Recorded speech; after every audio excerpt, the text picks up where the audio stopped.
enjoying themselves. I know I probably not have the same people on here tonight that I usually have on here because, you know,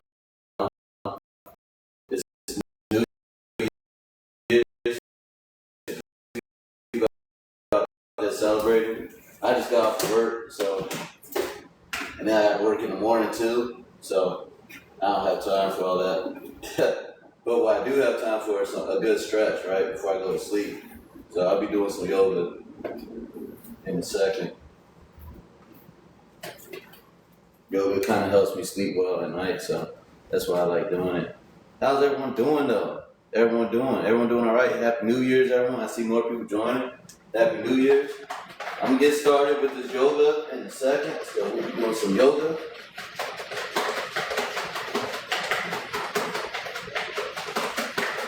Beginning of a new year, right? So I know some people got New Year resolutions and stuff like that, right? So it's all exciting. That stuff's exciting, right?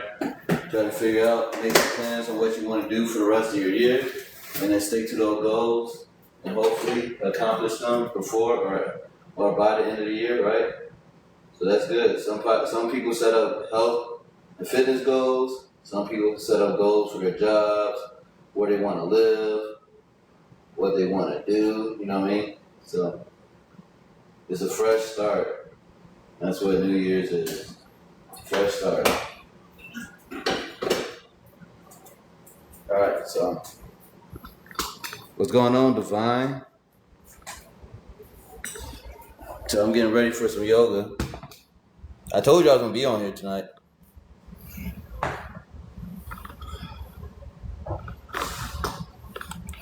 I might not be on here next New Year's, but I'll be on here tonight. No, I'll probably be on here next New Year's too, but not doing yoga. I might be doing something else.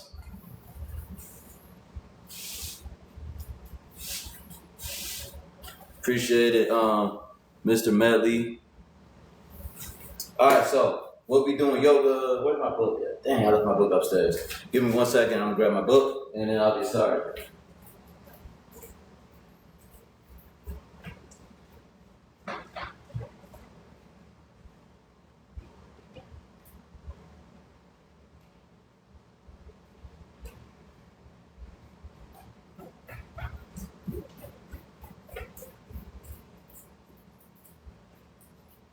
Bam. So we'll be doing yoga from this book. I appreciate Devon. Appreciate the likes. Appreciate the support, right? So that helps my content get out there. So this is what I'll be doing yoga from, right? This book right here called Yoga Fitness for Men. For those of you guys that want to check it out and get a good look at it. For those of you guys that want to start a new year, getting fit and getting in shape or learning some stuff about yoga, calisthenics, or weightlifting, give me a follow. Definitely give me a follow. Happy New Year's, Happy New Year. So definitely give me a follow. That's all my page is about. And helping, motivate you and inspiration, right? I've been through a lot of stuff in life. So there's a lot of things I will talk about from time to time to help inspire people and motivate them, right? I was in the military. I went on 2 deployments. So I was in the military for 5 years, went on 2 deployments, went to the Middle East, went to the Mediterranean. I was homeless for a year, and I went to prison for about 8 years, right? 8.5 years in prison. So there's a lot of stuff I've been through. I have PTSD, so I do have a mental health condition, right? But I find ways to deal with it and cope with it, right? So Happy New Year's, man. Happy New Year's. So, like I said, if you guys have the opportunity, definitely give it a follow, right? I do a lot of stuff dealing with working out, calisthenics, and yoga. I want to get into Pilates, so eventually I'm getting into Pilates and learn that as well. But we'll be doing, appreciate it, Gifted Big Mike. We'll be doing Yoga Fitness for Men out of this book, Yoga Out of Here, tonight. So, the cool thing about this book, as I say every time, is that this book has 130 pages of yoga material in it, right? Yoga stretches, postures, poses, things of that nature that can help you get in more flexible shape, right? Or in shape. Build some flexibility, right? Um, and the cool thing about each page with the poses on it and the postures on it is that they have lots of information. First, they come off with a description of what the pose is that you're doing. Then they tell you the areas that this pose targets and the benefits of doing this pose, right? So, with that being said, a lot of valuable information that you can use in order to build and shape your body, right? Or if you're having pain, in certain areas of your body, at least you know what to do to get them, better. What to do to fix them.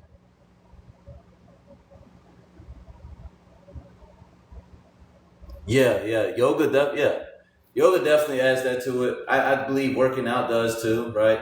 So working out does it too. So I do about three different things, right? So I work out, I do resistance training, which is lifting weights.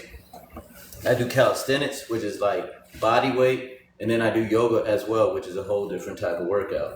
I think all the combination of all three actually makes me pretty decent and well rounded with working out and stuff. Right, I can lift pretty heavy weight, and then I recover pretty fast, most likely from me doing the stretching. Right, so um, and the next cool thing about this book, right, is that it has routines, right? So it has routines. This one's called Lazy Yoga. But the routines are basically for those individuals that's learning yoga for the first time or learning these stretches and poses. Get flooded with a whole bunch of different poses right at the beginning. You'll see the all these different poses, and you won't know where to put them, right? So if you're trying to work your back, you may be looking at all the poses for the next 130 pages trying to pick out which ones work your back. But this book puts them all into routines, right? So, but by routines, I mean like this. Out of all 130 poses, it picks them out for you and tells you which ones work for back pain relief. If you're having back pain, it tells you which ones. So you don't have to sort through them yourself and filter through all the poses and try to figure out what works for what, right? So you got back pain relief. You got poses for your neck, like your neck is stiff, right? For stiff neck, leg day recovery. And I'll show you standing relief, knee and ankle, right? Knee and ankle. All these poses target different areas of your body, but they group them up together so you can get a good stretch in that area that's bothering upper body, right? So that's like chest and your back. The voice of reason, what's up? And of course, I already showed you back pain relief. So now let's get into it. Is my screen's not lagging or anything, is it? Anybody having issues with it lagging? Please let me know. Because if you are, I will disconnect it from my Wi-Fi. My Wi-Fi is sometimes kind of slow. All right. Yeah, sometimes my Wi-Fi works a little slow. No lag. All right. I appreciate it. So this is what I'll be doing. Let's see. I'm gonna do nothing too complicated.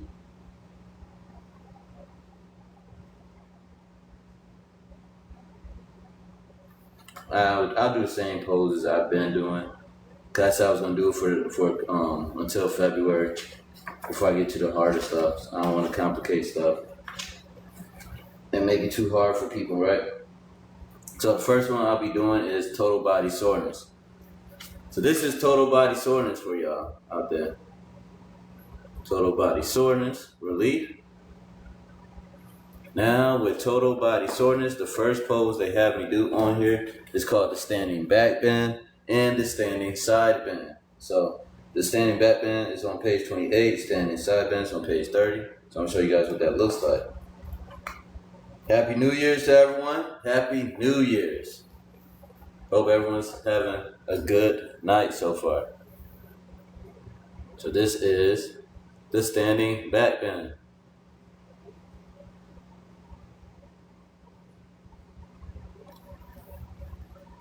So the cool thing is for the standing back bend, it says, this posture is extremely effective for strengthening the core and spine and for improving spinal mobility.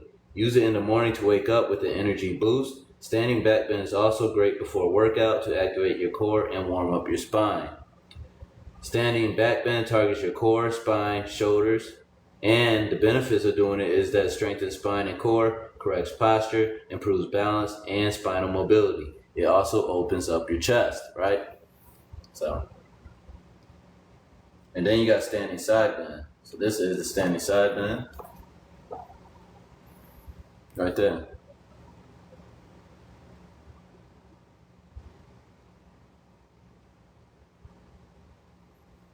So that's that pose. And standing side bend, what it does is it says this side bend strengthens your shoulders and core while improving mobility in the shoulders and sides of your body. This posture is also important for increasing spinal mobility and relieving tension in your spine and hips.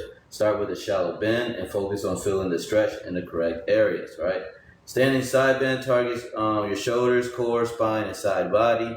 And the benefits of doing this pose is that it improves shoulder mobility and health, corrects posture, increases upper body strength and endurance. So now I am going to get into those two poses, right?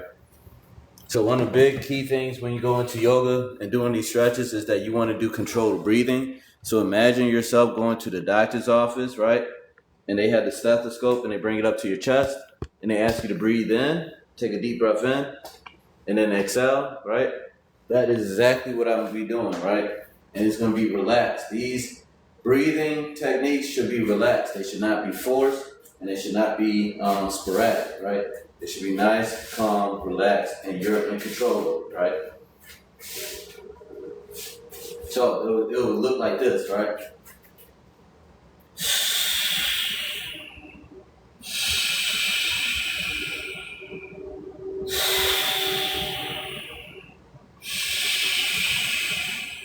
That's how your breathing will be, right? Nice and controlled. Happy New Year's, rah rah. Alright, so what I'm going to do is get ready for this pose, right? Now.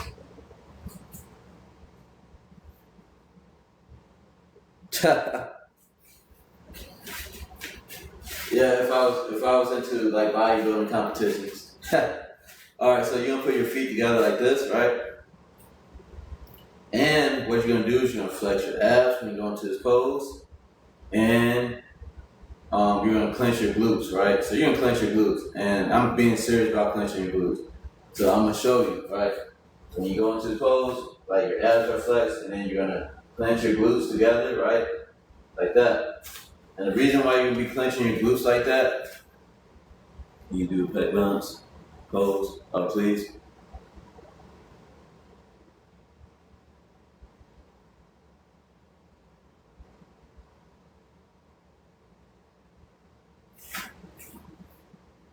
Alright, so what you're gonna be doing, like I said, is putting your feet together, flexing your abs, clenching your glutes, and when you do this, it's gonna help you stay grounded in this position. In this pose, in this posture, it's gonna help you stay grounded. It's gonna help you stay grounded, right? So the next thing you're gonna do is bring your hands down like this. You're gonna breathe in and bring your arms up. Like that. And then what you're gonna do is exhale. When you blow air out your mouth, you'll be bending back. Now remember, in every single pose you do for yoga, you'll be flexing your abs. So have your abs flexed like I have mine. So.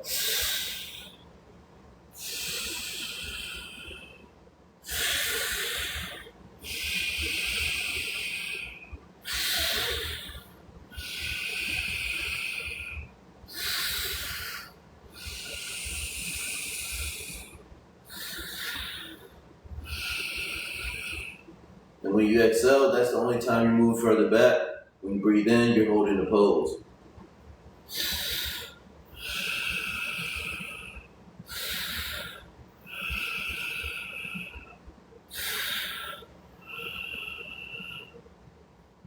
Alright.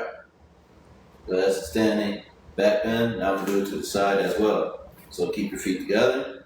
Flex your abs. Bring your arms down. Breathe in. And clench your glutes. Breathe in. And then exhale and bend to the side.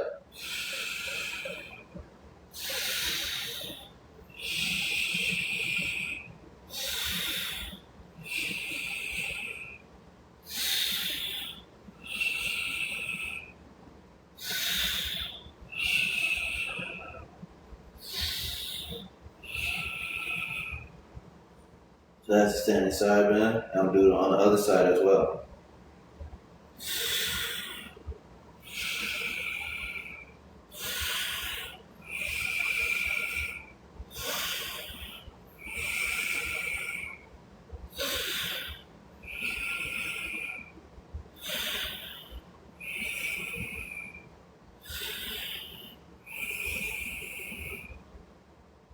So that's the standing side bend. Alright. That's standing back bend and side bend. Happy New Year's, VB. You doing alright? You enjoying your night? Next pose I'll be doing is the standing forward fold. I'm drinking some coffee and protein.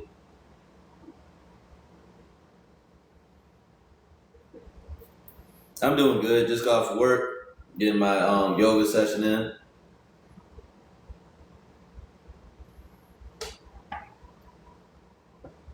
Happy New Year's, T-Bone Tone.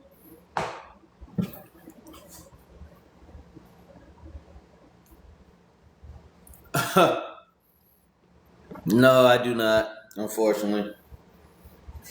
All right.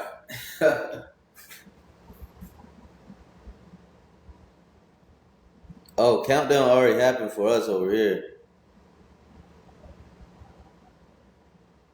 I feel you, VB.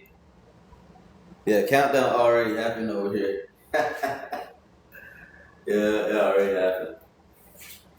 But I'll do the countdown with you when it gets to close to your time. You're probably an hour behind ours. All right. It's 12:30 where I'm at. Appreciate it. Appreciate the gift. Appreciate the support, you guys.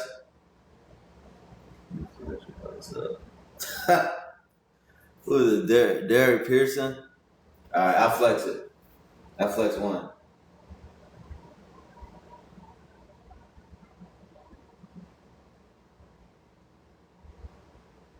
Go.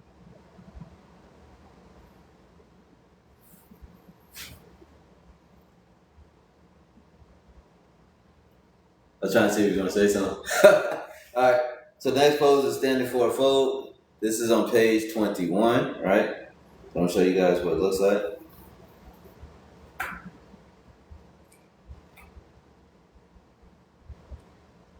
So I spoiled them. That's crazy. All right. Standing forward fold.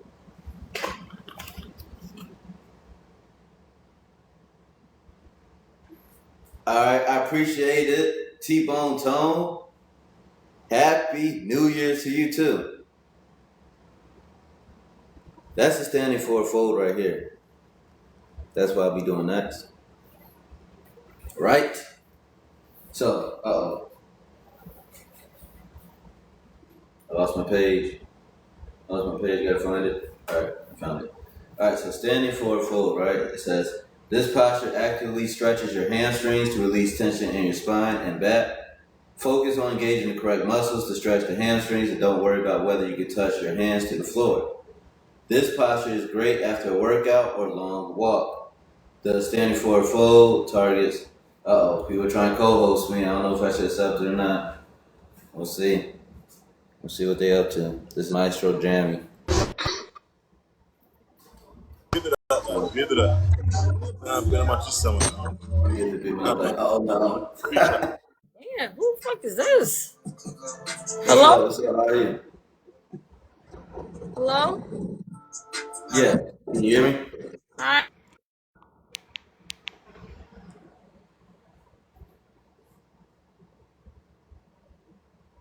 I don't know what she said. Look like she listens to music. Alright. So, standing forward fold, right? It focuses on engaging the correct muscles to stretch the hamstrings and don't worry about whether you can touch your hands to the floor.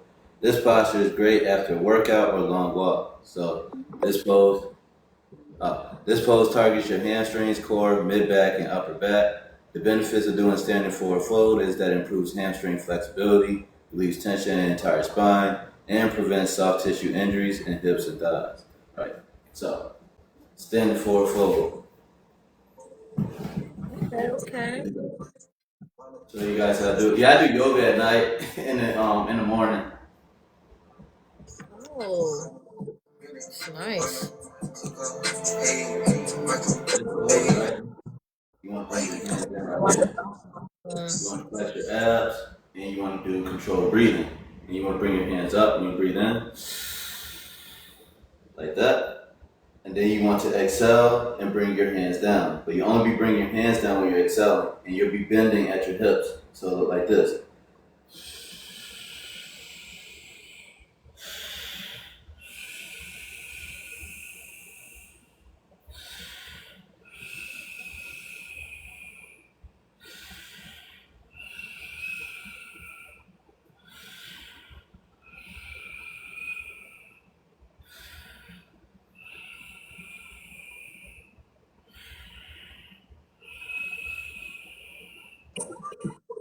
So that's the standing forward fold, right?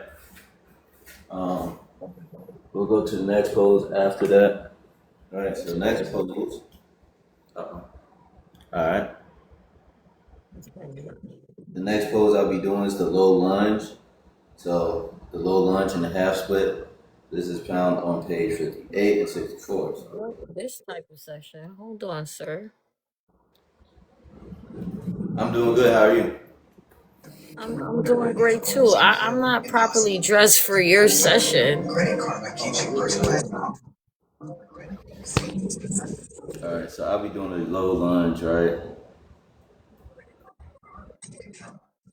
So this is what the low lunge looks like, and then I got the half split after.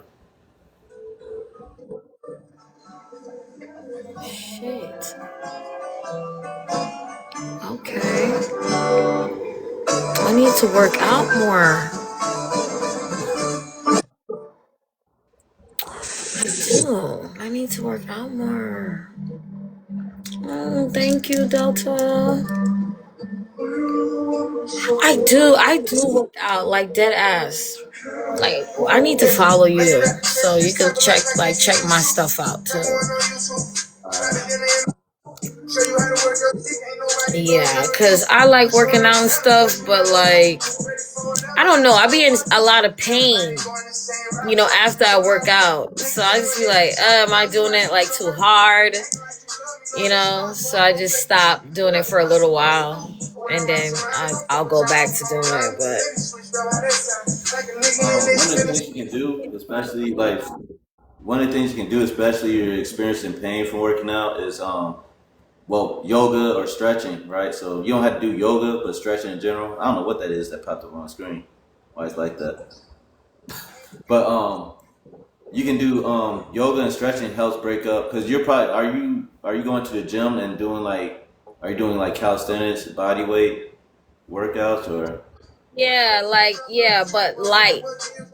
yeah. So you okay? So you're doing resistance training. So you're messing with weights, but just lightweight.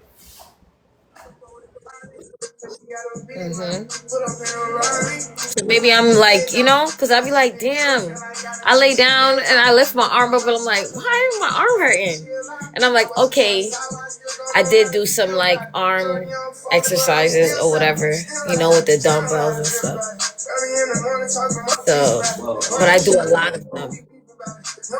okay. So like I But the said, light ones, though, it's not so bad. Like, not the heavy ones, but, sort of light. They're not that heavy to me. I feel you. Stretching would definitely help. What it is you get lactic acid buildup. The lactic acid is from your body trying to make energy so it can, fuel your muscles. So when you're lifting weights or when you're doing your workout and stuff, you're burning off more energy than you're normally used to. So what it happens is, like I said, you get the lactic acid buildup in your body as a byproduct. That's what's making you sore the next day. But if you stretch after you work out, if you do a little bit of stretching and stuff, you're not going to be as sore. And the reason why is because stretching is going to help. Well, Yeah, you I won't. don't You stretch at all. I think that's why. oh, you say you don't You stretch supposed at to stretch all? before? Thank you, Delta. You're supposed to stretch before too? You can stretch before, but I like to stretch after because that's usually when I'm gonna get sore from working out, right?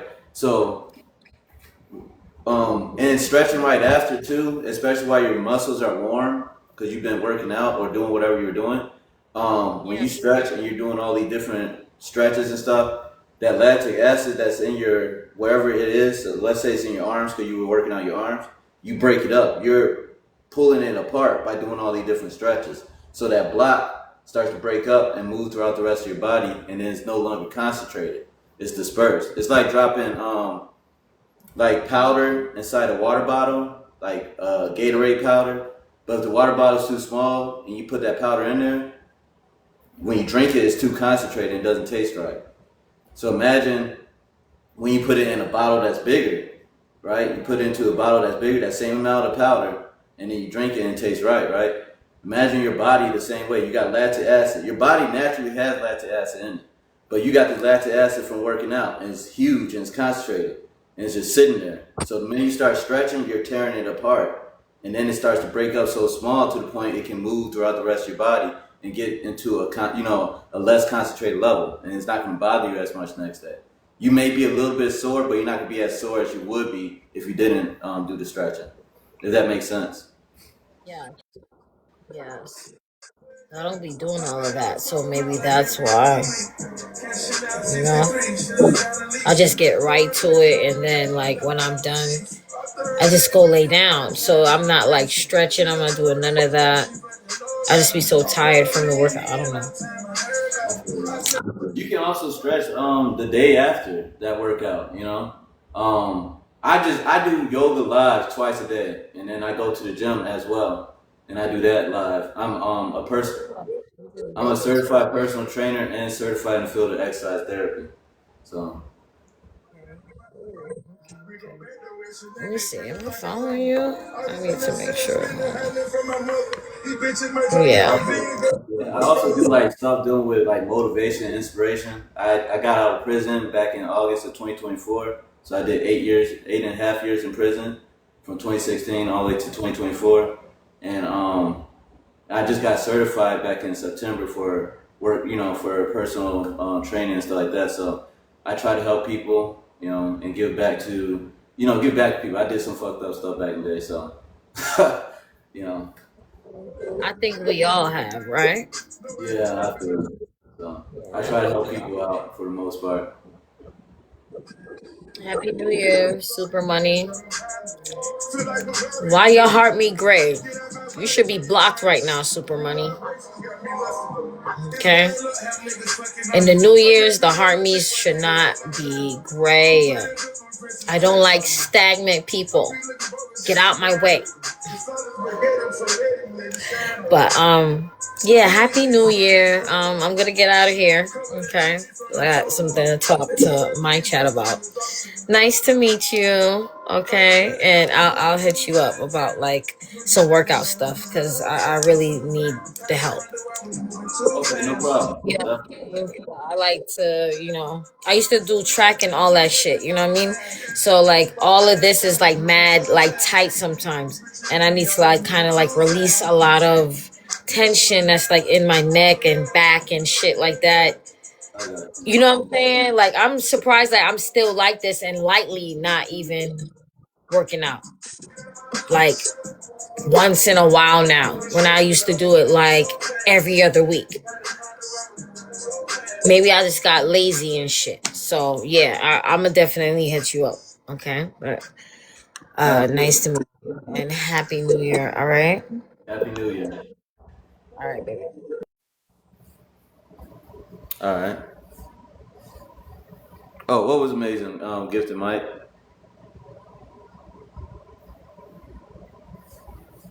All right, so Happy New Year's, Quentin Marcel.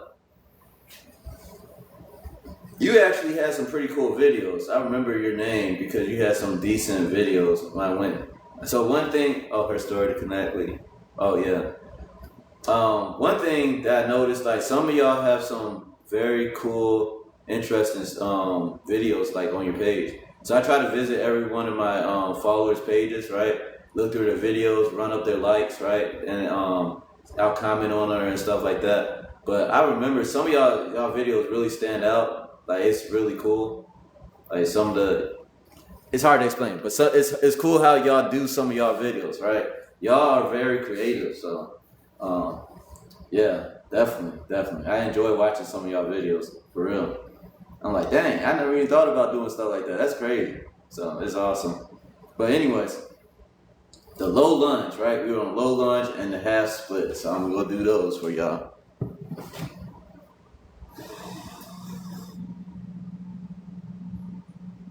Let's get this going.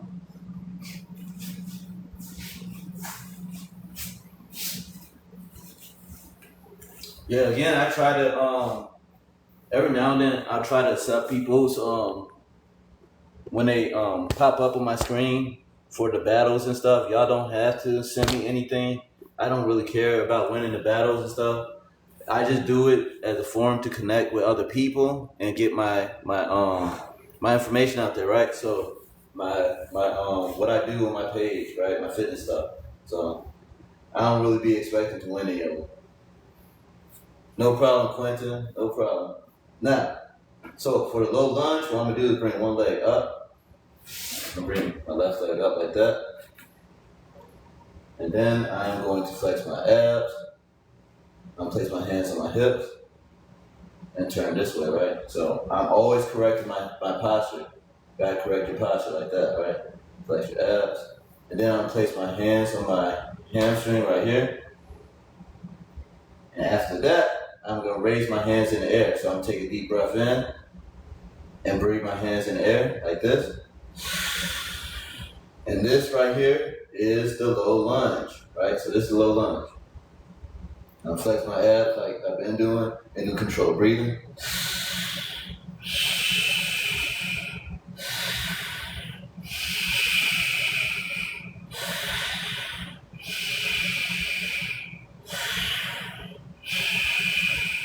Now what you can do while you're in this pose, right, is you can shift your weight to the side like that, right, to your left side. And that, when you do that, we'll be working more of your groin area, right? So it'll be deep into your groin because it's a deeper stretch. So it'll look like this.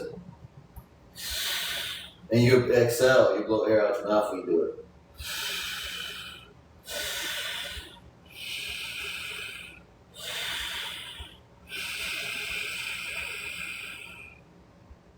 So that is the deep stretch for that. And then what I'm gonna do is kick my leg out in front of me for the half split. So like that. Just like that. And then I bring my hands down. So I'm gonna exhale and bring my hands down. And now I'm in the half split, right? So my foot's in front of me right there. And what you can do for this half split pose, because what it's gonna do is work your hamstrings and work your calves. What you can do is you can flex your foot and push forward, and that will target your calves a little bit more and your hamstrings a little bit more. Or what you can do is you can bend back. You can come back further, and that will really target that hamstring area and get it deep in there.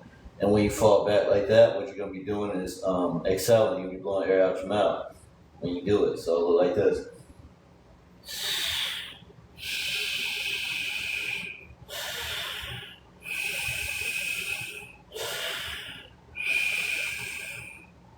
That's what that will look like. Now I'm doing it on the other side. Ha! Said you made it. Of course. Alright, so now I'm doing this side, my right side. So I'm bring my leg up like this into that lunge. I'm gonna place my hands on my hip, right? Correct my posture like that. I'm gonna flex my abs. I'm gonna place my hands on my on my hamstring and bring my hands up. So I'm taking a deep breath in.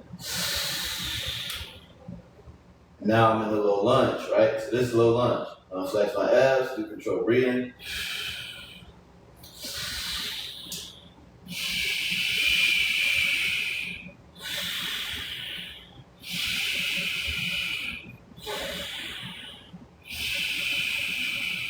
This is a low lunge. Now what I'm gonna do is kick my foot out, right? Well, actually, yeah, I'm gonna kick my foot out to go into the half split like that. What I'm gonna do now is when I exhale, I'll be bringing my hands down. Into the pose, right? And now that I'm in this position, what you can do is you can flex your foot, right? You can flex your foot and push forward. And when you do that, that will target your calves. Or you can fall back and that'll work your hamstrings even more. Or you can just hold this pose where it's at. And this right here is the half split. So you can just hold it right here in the half split position and you don't have to go into no deeper pose. I'll be going to a deeper pose, so what I'm gonna do is breathe in and exhale and fall back.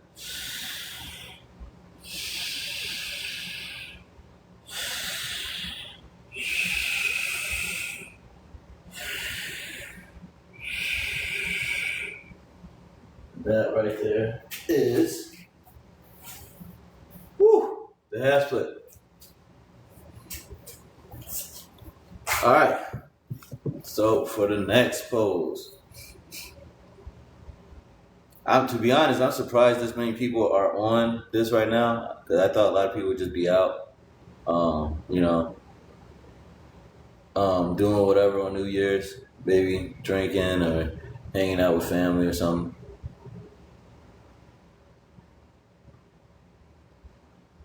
But yeah, interesting. All right, so the next pose I'll be doing is called the wide leg forward fold. This is found on page, they in now. Oh yeah, you're right. What's up, de jour? Happy New Year's. Next pose I'll be doing is the wide leg forward fold. This is on page 26. Start your new year off with following me and learning some yoga.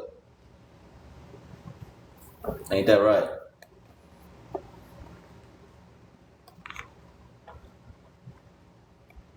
So, this is the wide leg forward fold.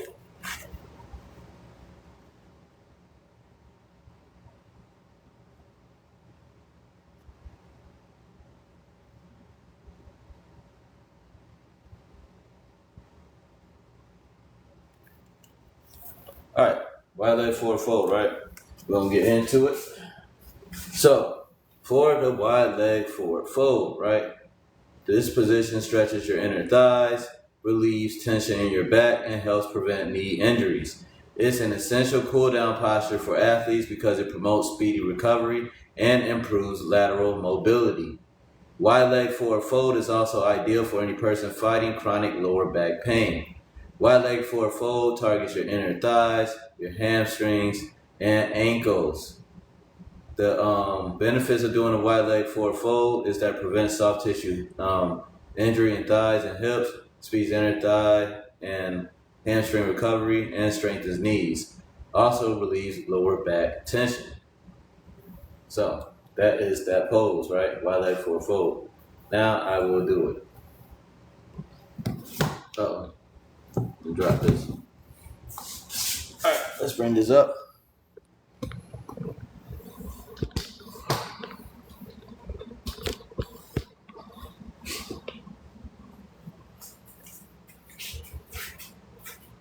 All right, so wide leg forward fold.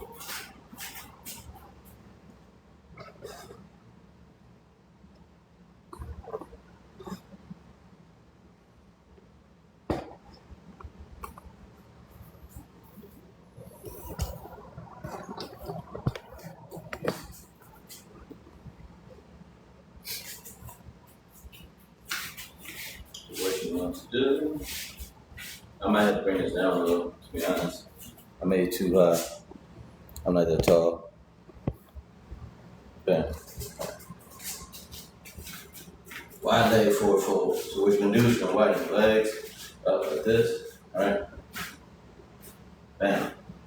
Widen your legs as far as you can. But you want to leave room for yourself, so you don't want to make it too far where you're already doing a whole stretch and then you're already feeling a lot of tension in your groin and your hips and stuff like that. You just want to make it wide enough where you can control it without it being an issue, where you're comfortable stuff. Then what you want to do is you want to bring your hands in right here. It's New Year's. Yeah, Happy New Year's, man. So you want to bring your hands down right here, and you want to breathe in. Bring your hands up while you're breathing in, and then you want to exhale. So when you blow air out your mouth and you exhale, you'll be bending at your hips, and you'll be bringing your hands down. Kind of like the standing forward fold, right? So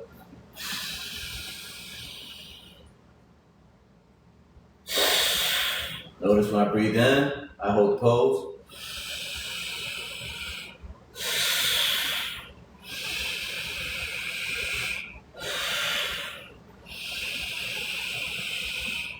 Now, once you get into this position, what you're gonna try to do is make sure you're gonna make sure your legs are locked out. Your legs should be locked out. Then what you're gonna do is try to bring your head down, right? Down and towards your legs. So it should look like that. That's what you're doing. You're only moving your head and exerting yourself in this pose when you blow air out your mouth, when you exhale. So it look like this.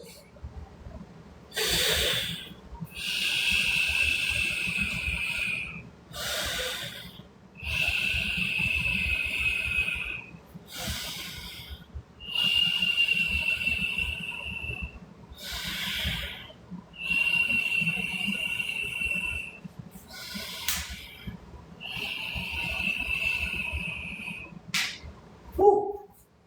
There's no bone pop. Man, that is that pose.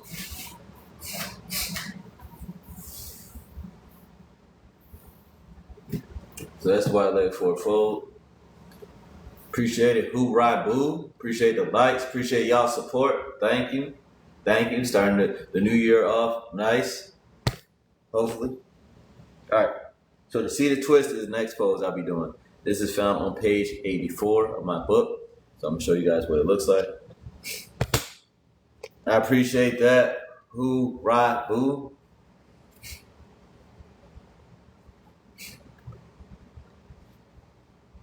'84. Kamaya. Nice to see you up here. That's a nice name too.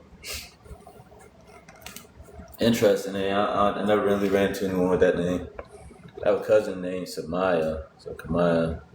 That's probably why I find it interesting. Alright. Bam. This is the seated twist, right? And look at this guy's face. I always say this. I'm not trying to be funny, but his face look a little too serious for a yoga pose. You see that shit? What in the hell? I never made a face like that doing yoga, so I don't know why he looked like that. But anyways, maybe that pose was really burning him up when he was doing it.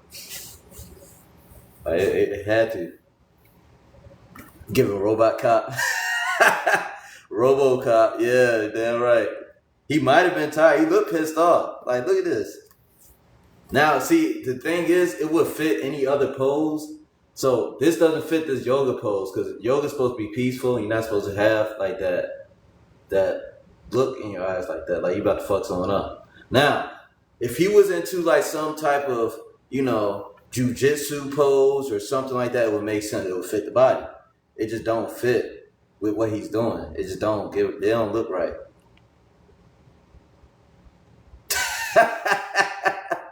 Posing for the camera, yeah. The crazy thing is the poses that should have that look on it, where you mad from doing it, he don't have it on him. Dude looks relaxed. This pose, he looked like he mad, like he pissed off.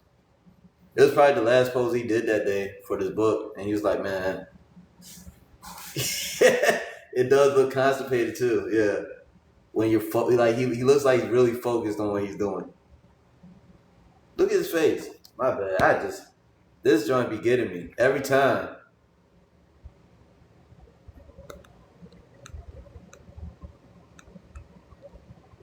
Why? Right? Alright, so seated twist, right? This seated stretch is a gentle way to strengthen the core and spine while improving glute flexibility. Seated twist maintains spine and hip health for people who do not find themselves in varied positions throughout the day. This is also useful as an active posture to relieve hip tightness from physical activity. Seated twist targets your glutes, spine, and core, and the benefits. Exactly, that's exactly what he's saying in his head, right? He's looking at me as I look at the book and look at him through the book. He see me looking at him. It's crazy. Benefits, right? The seated twist improves spinal mobility for reduced risk of injury and deeper twist. Strengthens core, improves posture, and improves agility. All right. A million. All right, so let's get it, right? The seated twist. So what I'm gonna do, I'll sit this way for this one. Hope you guys can see me. I might have to bring this down.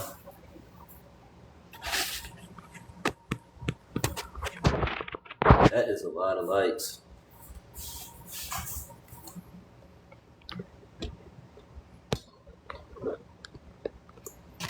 I will say that's a lot of lights. A hell of a lot of lights. Alright. So what you gonna do? Appreciate the shares. Thank you, Boo Rabu. So what you're gonna do is you're gonna sit up straight like this. You're gonna bring one foot over. I'm gonna bring my left foot over like this. And I'm grabbing it with my hand. And then I am bringing my left hand back. So I'm sitting to my left. That. Now I'm bringing my right hand up and over like this. And I'm gonna stare at my hand, right? Like that. Now, while I'm in this position, what I'm gonna do is turn my head, like turn my body. I'm gonna sit a little bit further down so you guys can see it a little better. So, like that. Right hand up and over. Appreciate the follow. And now I'm looking at my hand, right? And now I'm flex my abs and do controlled breathing. And turn as I blow air out my mouth, like this, to the back. So it look like this.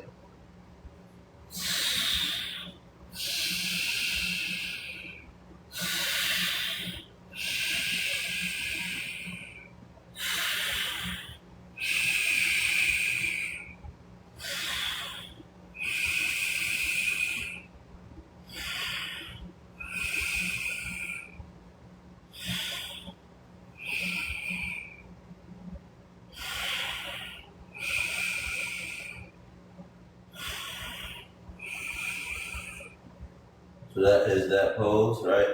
Then I'm gonna do it on the other side as well. I think there was something I didn't explain, so I'll make sure I explain it this time. Happy New Year's, Alley Cat.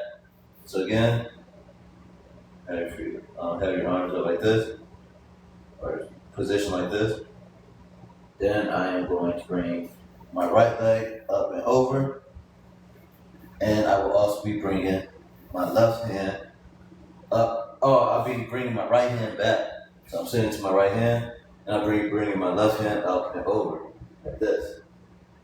So while I'm in this position right here of the seated twist, what you're going to see me do is breathe in air and exhale. When I exhale, I'll be turning my head until I can't turn it no more. Then I'll be twisting the lower part of my body. So it'll look like this.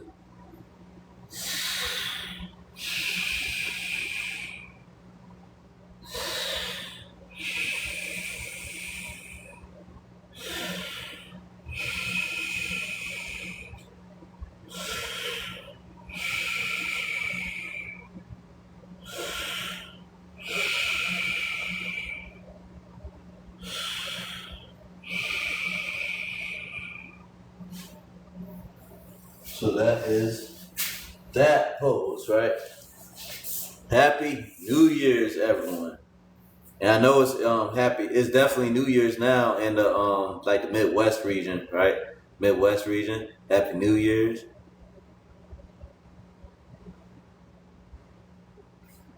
Thank you. I appreciate that, King Tone. I appreciate that. All right. So the next pose I will be doing is the butterfly stretch. I hope you have a great year too as well, King Tone.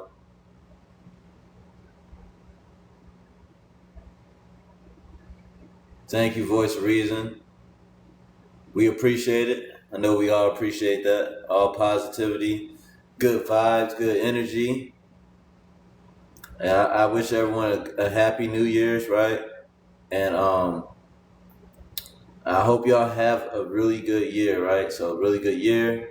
Whatever goals, whatever dreams, whatever aspirations you're chasing after, hopefully you guys can fulfill them or at least get on a path where you are edging closer to getting them done, right? And accomplished. Just remember patience. Be patient with yourself, right? Definitely be patient with yourself. Push yourself, but be patient. The next pose I will be doing.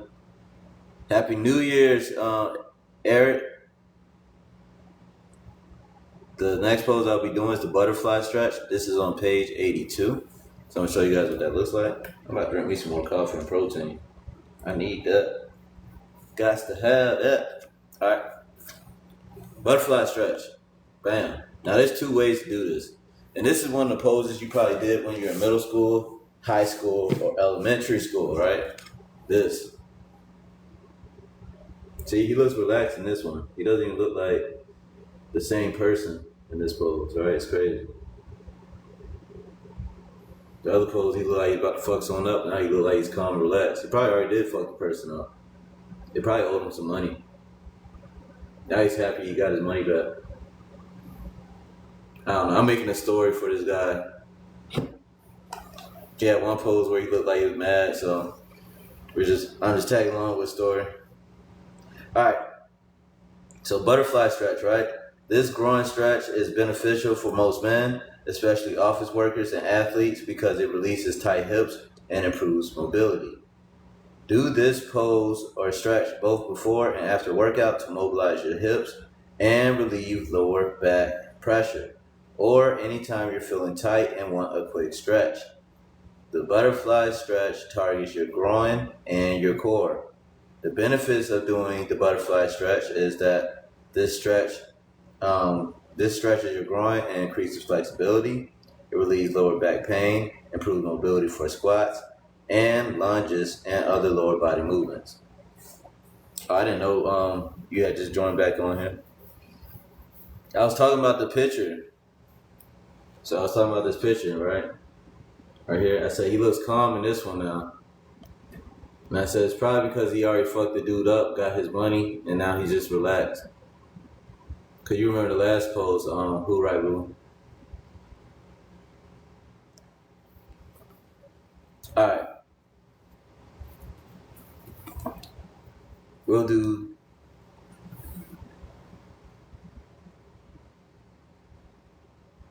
got to have that, right?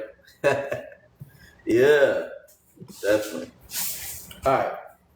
Butterfly stretch, guys. Ladies and gents, right? So let's do the butterfly stretch. Let's get this going. Alright. Let me drink some. Need some coffee. Let me get some coffee in my system and some protein. Alright.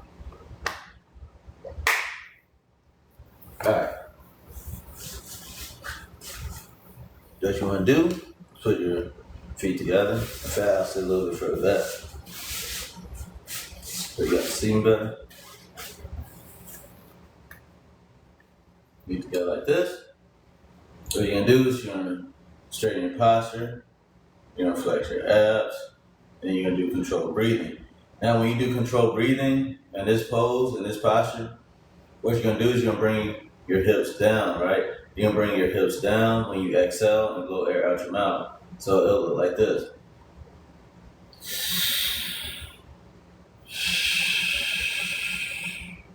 When you breathe in, you just hold the pose.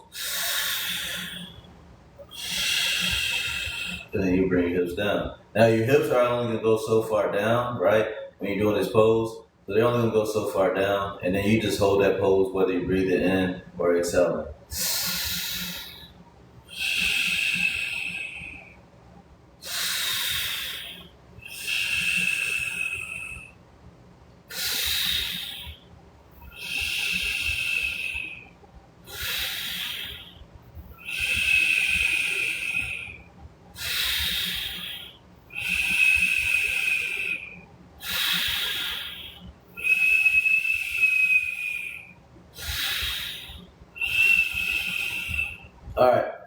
So that's the butterfly stretch. That's the first stretch. Now that's the one that you probably learn in school, middle school, elementary, or high school. Now the second version of the pose is a little bit different. It's like you're doing reps, and it looks like your hips are flapping like butterfly wings, right? Literally. So that's what you'll be doing. It'll look like that, but it won't be going as fast, right? We'll be going a lot slower, and you'll be doing it with your breaths. So when you breathe in, you'll bring your legs up. Appreciate the follow. When you exhale, you bring them down. Breathe in, bring them up. Exhale, bring them down. So it'll look like this. Straighten your back, flex your abs, control breathing.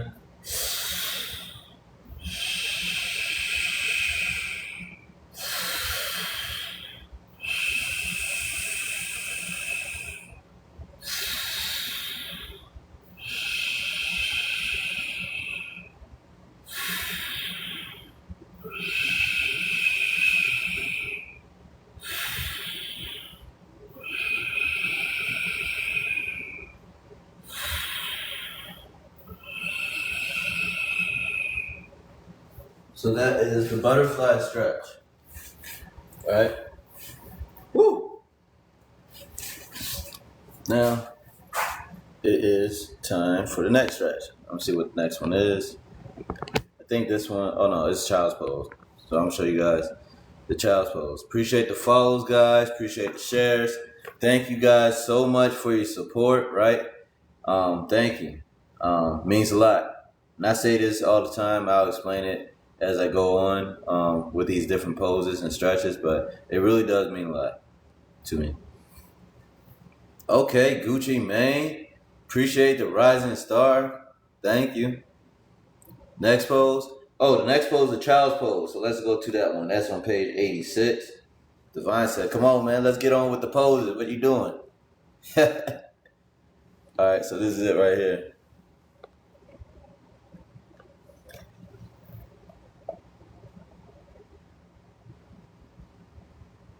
Said rock slightly the child pose.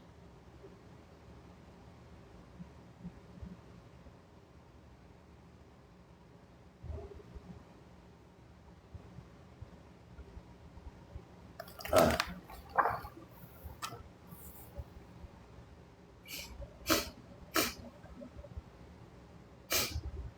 Oh, you said wrong one. So child's pose, it says, this is an all-purpose pose to relax your body and release tension in your spine, back, and hips. It's a great cool down to return your breathing to normal. Oh, trying to make sure my chest caught it. Return your breathing to normal or a warm-up to activate the core, upper back, and shoulders. Child's pose also helps relieve stiffness in the spine after sitting for an extended period of time. My bad, I'm stop playing with them. Child's pose targets your hips, back, spine, and shoulders. The benefits of the child's pose is that it relieves back pain and stiffness, slows breathing, and encourages post-workout recovery, improves shoulder mobility, and straightens spine to improve posture. Kia, what's up? So let's get into the child's pose. It was either Kia or Key. Kia or Key. I'm not sure. I think she got off. She joined for a second to see what was going on. Alright. I wonder what the AI said for my yoga session this time. Last time it said elderly person does yoga, right? So I wonder what it said this time. That's hilarious though. It said elderly person does yoga. Or old man does yoga. It was one of the ones. That's pretty funny. Alright, so for the child's pose, this is how I'll get into it. I'll push this back right there.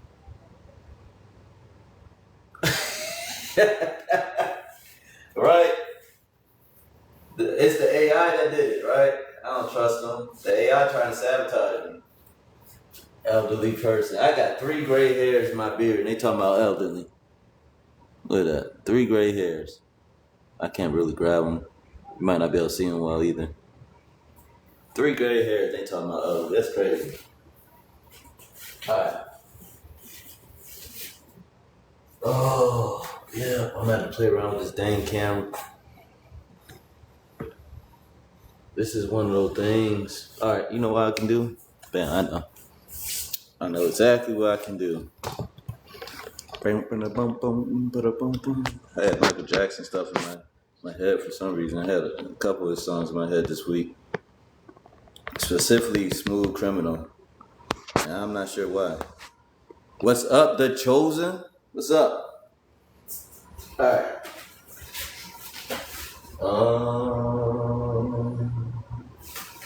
It might not be good either. Happy New Year's to you. All right, so I'm gonna move it over here. Let's see. I just feel like sometimes it's easy to get this camera angle pretty good, and then it's just really hard. Not sure why. Let's see. I can do it this way. Shoot. I'm trying to make sure I get my whole body in the picture. You can see. Oh, that's the wrong. Alright, let's see.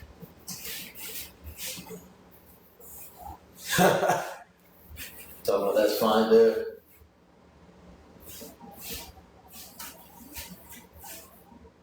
Y'all are funny. That's all I can say. Y'all some funny people. Alright. This is the best way I'm doing. Dang it. Dang camera. Alright. So what you're gonna do when you go to the child's pose, right, is you're gonna breathe in, you're gonna flex your ab, and you're gonna fall back. So when you breathe in, you're gonna fall back a bit like this, right? And then you're gonna exhale and bring your hands down,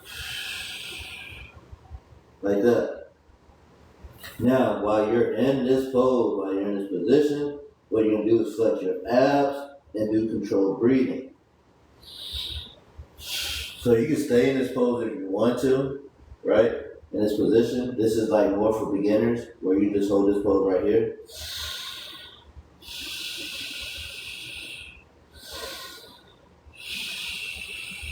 Or if you're a little bit more advanced and stretching, you want to go in for a deeper stretch, you can place your hand, like while your hands are on the mat, you can push off the mat and drive your hips a little bit further back. So like this.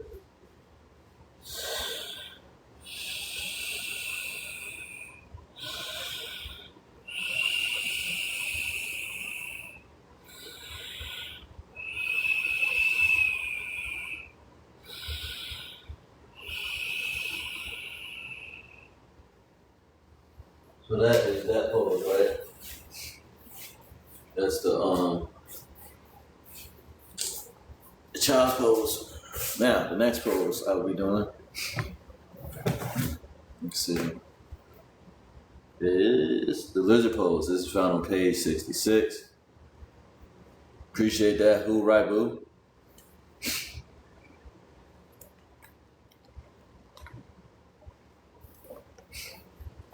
This is the lizard.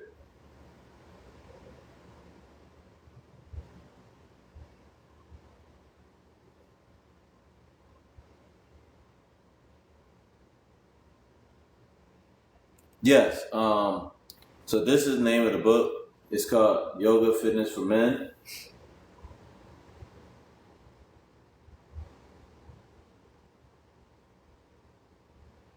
And the actual place to get it is, I gotta use it in code in a sense, right?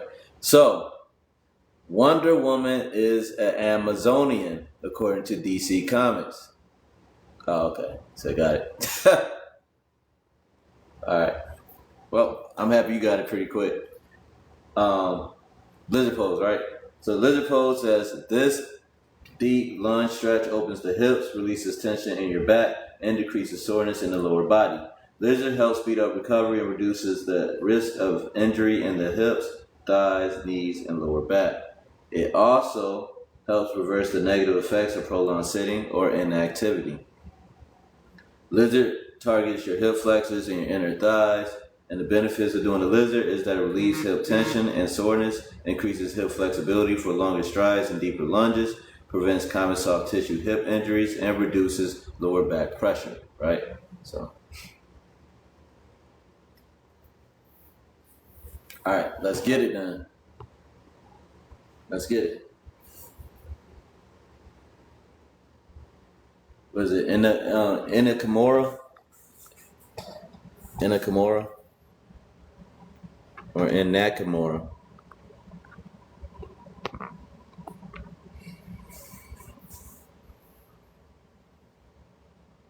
Oh, appreciate that, Rara.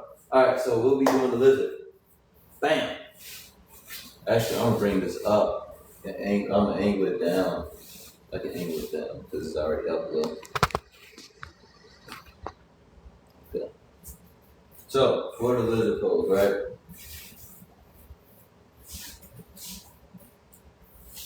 For this lizard pose, what you're gonna be doing is sitting up like this, right? And then you're gonna bring one of your legs out, right? So I'm bringing my left leg up, like that. I'm going to the lizard. Appreciate the heartbeat. Appreciate the gift. So you can bring your leg out like that, right? Then you're gonna place your hands on your hip, and you're gonna straighten your posture. So you see how I'm kind of turned toward this way, my hip. You're gonna change your posture.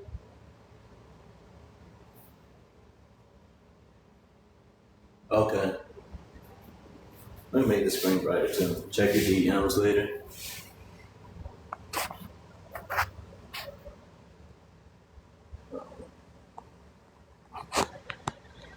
Give me.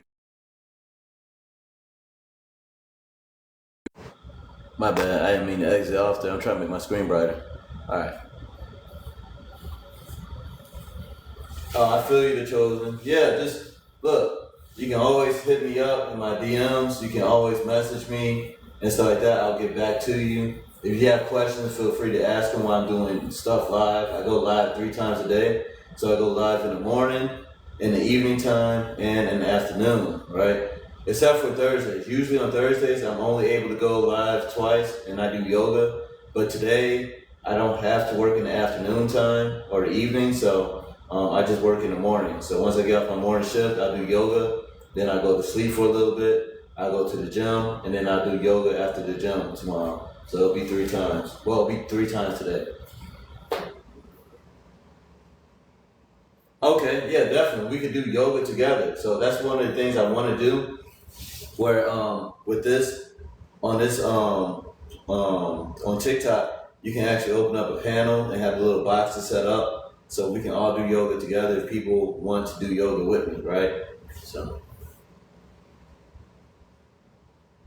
Oh, for real?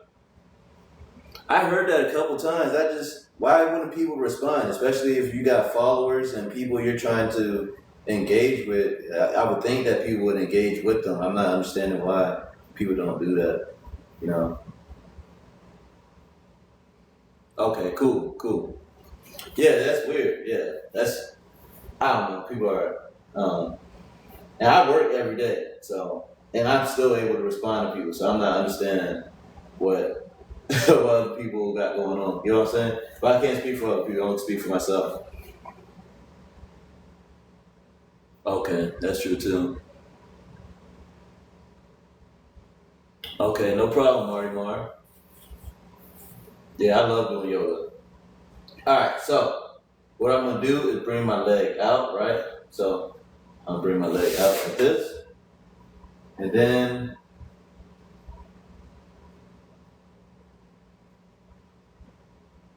oh yeah, definitely, yeah, it's fun too. I enjoy doing it. So you're gonna bring your leg out like this. Then what you're gonna do is place your hands on your hip, and you're gonna straighten your posture, right? So I'm straightening my posture right there. Now I'm correcting my hips because when you first go into your pose, your hips are usually off. Like mine was just off right here.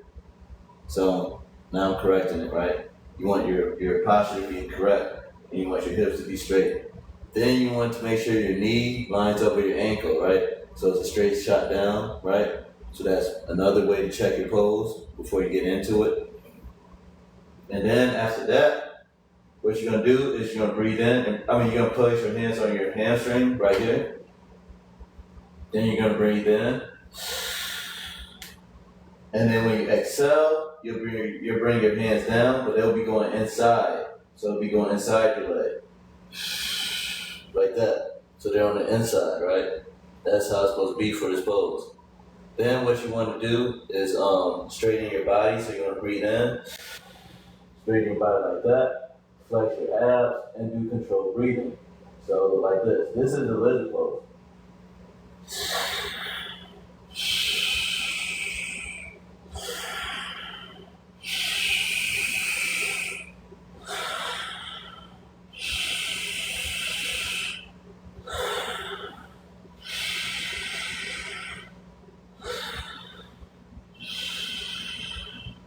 Now, while I'm in this position, you're going to go for a deeper stretch. What you can do is you'll breathe in and you'll lean to that left side, right? So you lean into your hip on that left side, right? And it'll look like this. You do it when you're only blowing air out your mouth when you're exhaling. Appreciate it. Appreciate the gift.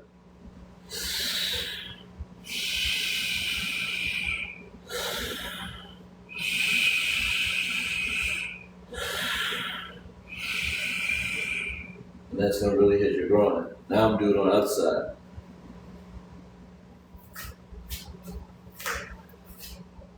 Alright, so I'll bring my right leg up like this. I'm going to place my hands on my hips and straighten my hips. So I'm straightening my hips. So they're pointing right in front of me. Then what I'm going to do is place my hands on my hamstring right here. I'm going to breathe in, right? Take a deep breath in and raise my arms. And then I'm going to exhale and bring my hands down. Again, make sure, oh, no, my legs ain't really lined up too. Oh, actually it is. You guys can't really see it on that screen because of the angle. I can move it up a little. But you want to make sure this is lined up, right? Your knee above your ankle. It's kind of hard to see because of the, what's that stuff called? The comments. But it's lined up. Alright, so place your hands on your hips and turn to the side, create a posture like that. Place your hands on your hamstring, and you want to breathe in. And then you want to exhale and bring your hands down. Inside. So now that you're inside, you want to take a deep breath in and straighten your body. And now you're in the lizard pose. So what you're going to do is flex your abs and do controlled breathing.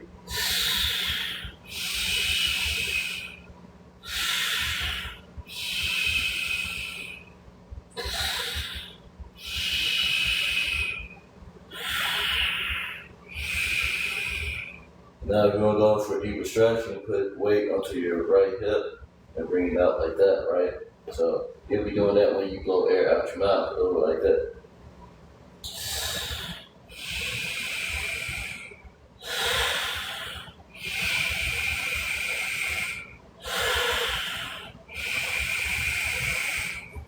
Alright, so that's that stretch.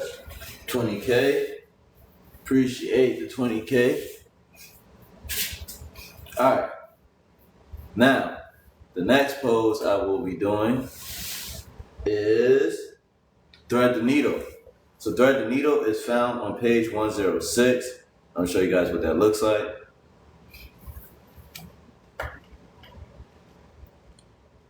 Okay, Real Jones 86, appreciate it. Appreciate the gifts, everyone. Appreciate the rising star, appreciate the gifts. Thank you guys so much. So the next pose I'll be doing is called thread the needle, page 106. I'll show you guys what it looks like.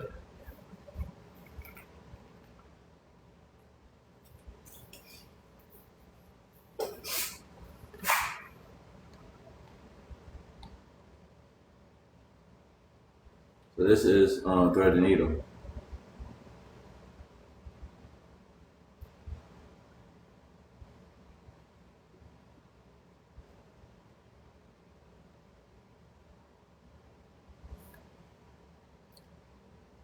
All right, so I've been seeing W's a lot on TikTok. So I know y'all will probably laugh at me, right? Because y'all already know what it is. What is the W for? Like I see it all. I seen people put W like on comments for me, I seen W just pop up just now. What does that mean? I know y'all can laugh. It's all right. I'm still catching on to all this stuff on here.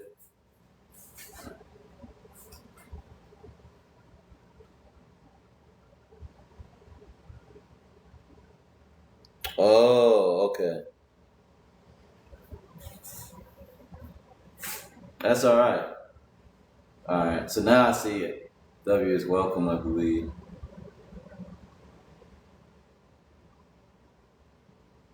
Okay.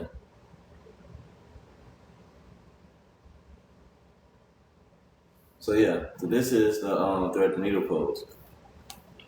So thread the needle, right? It says this restorative posture stretches the rotator cuff muscles, relieves upper back soreness, and releases shoulder tension. It's useful for athletes who use their arms often and for weight trainers today after a back focused session. It also relieves tension in the shoulders from day to day stress.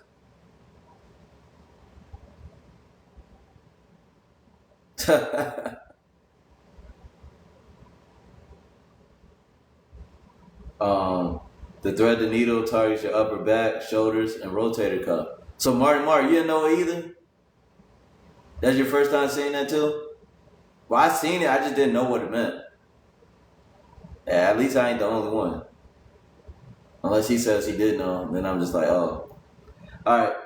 The benefits to thread the needle is that it relieves upper back tension that causes neck pain, reduces risk of rotator cuff injury, and speeds upper back and shoulder recovery. Oh, okay. Nah, you're not an old man. Madi, Happy New Year to you too. Thank you guys for your support. Thank you for checking out my page and giving it a look.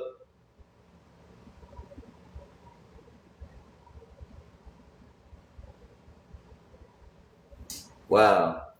You too, Madi. You too.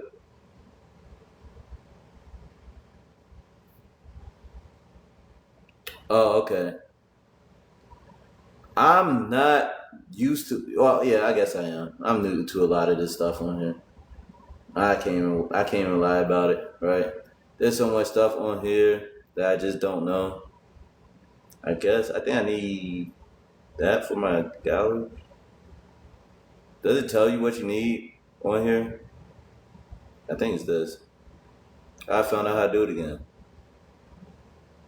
Oh, I might be messing this up. My bad. I'm about to get out of here. Oh, it tells you right here. Okay. So apparently I need that. I don't know what that is. I don't even know how to set it up. Oh, did it change it? It didn't change it. All right. Well, that's fine.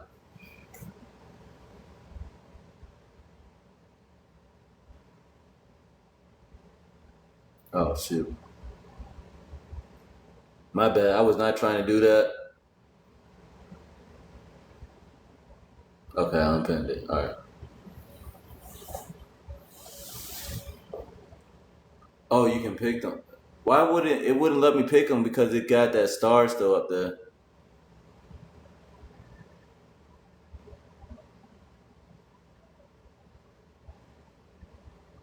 I'm trying to change it.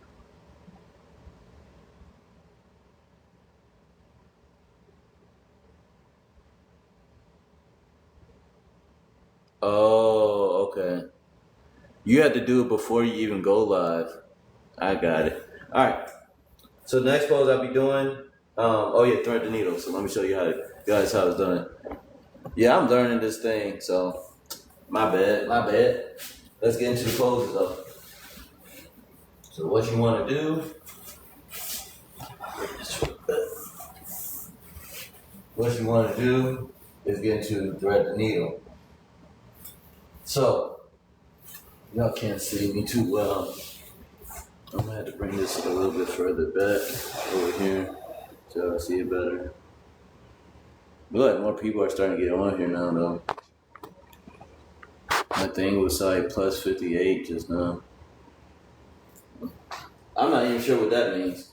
What does that mean when it says like plus 58? Does that mean how many people are watching, or people watched it before, or what's going on with that?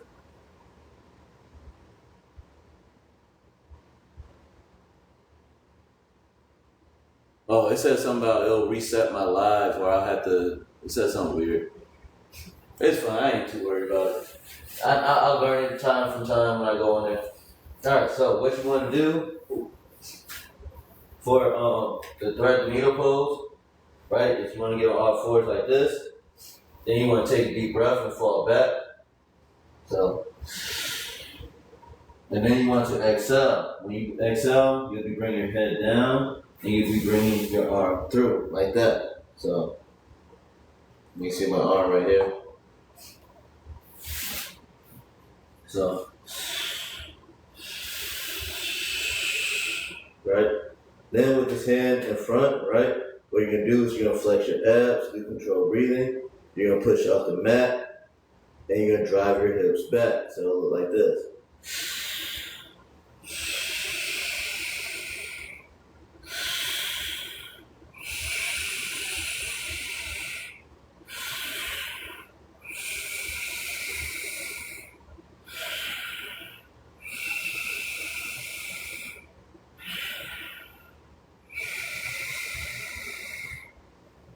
Now, you're gonna do the same thing on the other side, right? So what you're gonna do is you're gonna flex your abs, you're gonna breathe in and fall back. And it's kind of like doing the child's pose. And then you're gonna exhale and bring your head down, right? And you're gonna breathe your right arm through. Like that. Now what you're gonna do is flex your abs, control breathing. When you exhale, you'll be driving your hips back. So it'll look like this.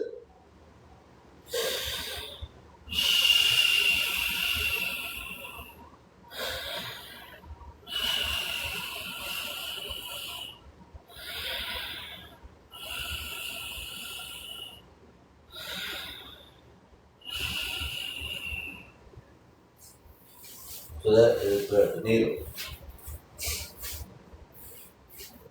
Appreciate the gifts. Appreciate the gifts. Don't forget to follow, right? If you guys like yoga, I do it twice a day. So don't forget to follow. Do it twice a day, and I do and I go to the gym, so you guys can catch me live at the gym as well. The next pose I'll be doing is the pigeon. The pigeon is found on page 108. I'll show you guys what that looks like. Appreciate all the gifts, guys. Appreciate all the support. Appreciate the rose. One diehard. Oh, Marvel fan. That's all right.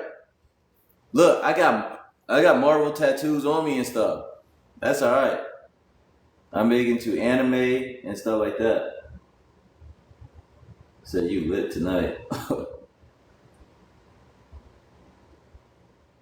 This is the next pose I'll be doing. This is hard. So the reason why this pose is a little bit difficult is one, you got your hip on the ground. Like he got his, it's not his whole hip on the ground, but it's close enough, right? This is called the pigeon pose. Appreciate the rose. Appreciate the gifts, guys. Ladies and gents, thank you guys so much. But then he got that leg out, and he got this leg right here folded in front of him. You see that? So that makes it a little bit difficult. So let's get it, right? Let's get it. But I'm gonna read to you guys what the pigeon pose is all about, right? So I don't want y'all being surprised by it, right? Bam. So here's some good information. Pigeon stretches your glutes for faster muscle recovery, releases the lower back, and improves hip mobility. This stretch is one of the most important you can do for your back and your hips, leading to better jumps, sprints, and squats, and helping your back feel great throughout the day. The pigeon pose targets your glutes, hips, and lower back, and improves lower body strength potential, relieves lower back pain, prevents knee, hip, and spinal injury, speeds up glute and hip recovery, and muscle growth, right? So this is very good for your body. So let's get into it, right? I'm gonna bring this up a little bit. It'll be at a interesting angle, of course, but for this one, because it's kind of hard to do it any other place where you can actually see my whole body. So, all right. I'm about to get into the pose.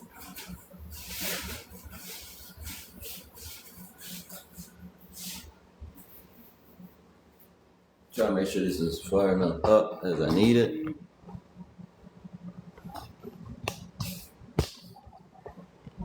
Oh, why do people text me when they were just on here?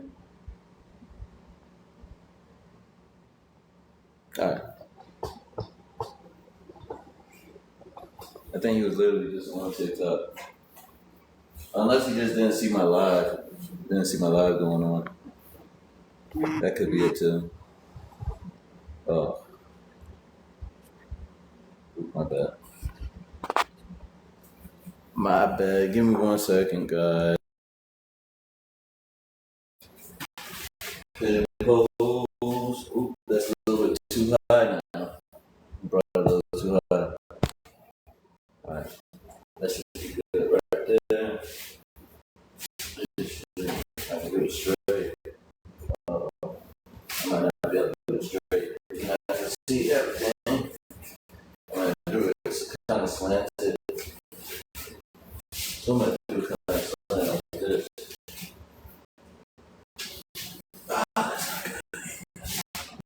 Dang, I had a good pose, good position earlier. So now I'm trying to figure it out. Alright. So this is better. I mean, it's better than what it would have been. Alright, so what you're going to be doing when you go into this position, right? You're going to have your hands, you're going to be on all fours like this. What you're going to do is bring one leg up and over. So I'm going to bring my left leg up and over like that. Get this position right here, right? Now while I'm in this position, what I'm going to do is flex my abs and control my breathing. You can see my foot right here, right? You can see where my foot is while I go into the position. Alright, now I'm going to flex my abs. I want to make it better. I think it's right here where I had it. Alright. It's hard positioning this camera. Alright, so yeah. Legs like that. You're going to bring your leg over like this. You can see my other legs extended further out. And what you're going to do is flex your abs. You're going to flex your abs, so do controlled breathing, and bring your hip down. So I'll be bringing my right hip down to the ground like that. So it'll look like this. Flex your abs, control breathing. When I exhale, bring my hip down.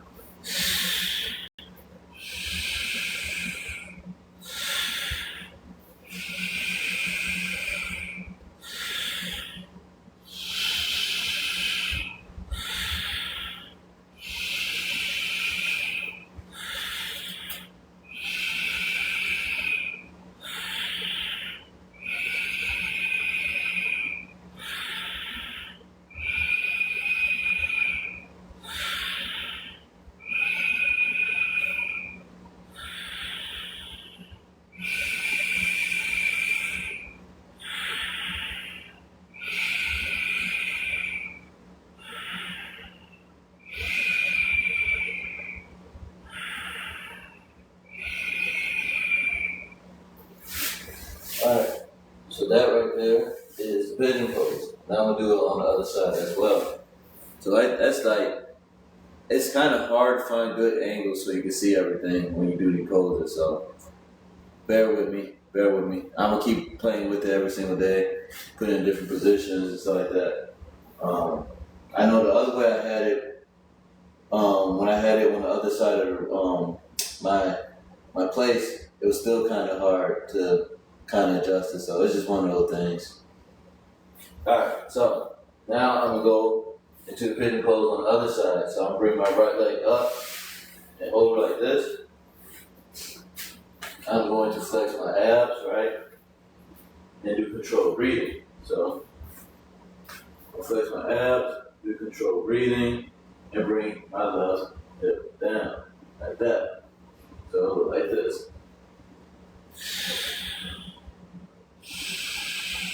You only bring your hip down when you exhale. And you can also see me adjusting my leg right here. And I'm doing that so that I'm not sitting on it. I'm not crushing it because that'll hurt.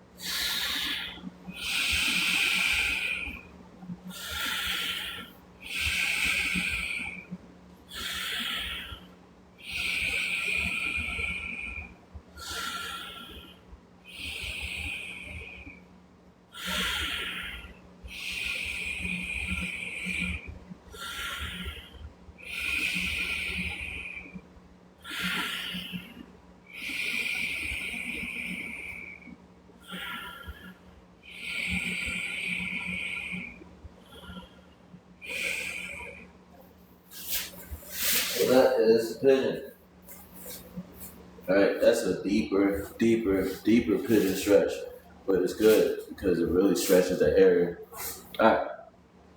Next pose I'll be doing is the happy baby. So I'm gonna show you guys what that looks like. Obviously this is some people's favorite pose, right? For their own reasons. Let's see. Okay. Alright, so the happy baby. I'm gonna show you guys what page that is on before I do it. Get the mic laughed at that. Okay, I appreciate that, Devon. Yeah, some people favorite pose is the happy baby, right? Just found on page 124. Appreciate the heart me. Appreciate the heart me.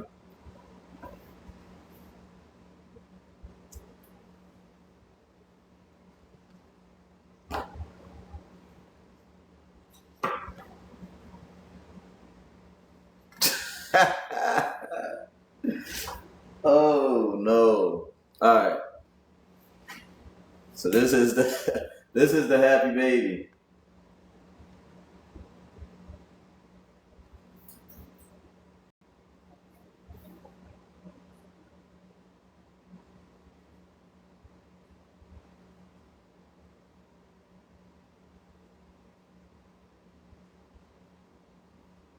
Yeah.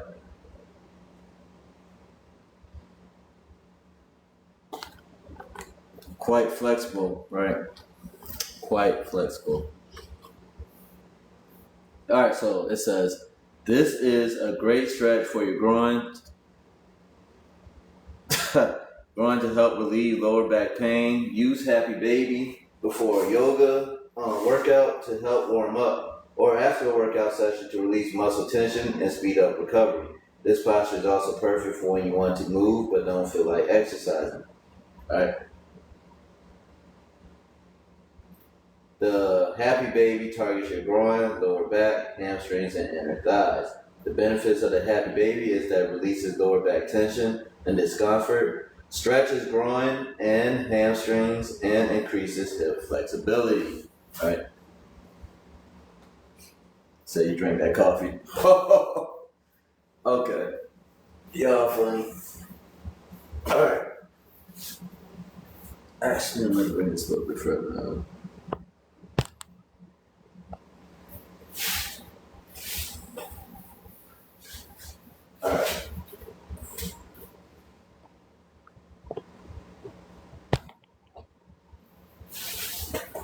Alright, so what you're gonna do when you go into this pose, right? Is one, you're gonna use your index finger and your thumb to make a circle, like that. You'll be making a circle like that, right? You're doing it with the other hand too. And this is what you're gonna use to grab your big toe. So you're gonna be grabbing your big toe on both feet.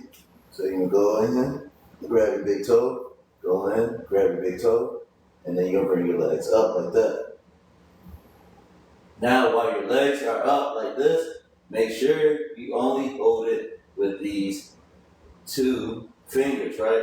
Your thumb and your index finger. Your other three fingers are just doing whatever they do. Alright? Then what you're going to do is flatten your back. So your back should be flattened on the ground. And then you're going to do controlled breathing and flex your abs. When you exhale, you're going to be opening up your legs like that. All right, your legs should be opening up like that only when you're blowing air out your mouth. right? So it'll look like this.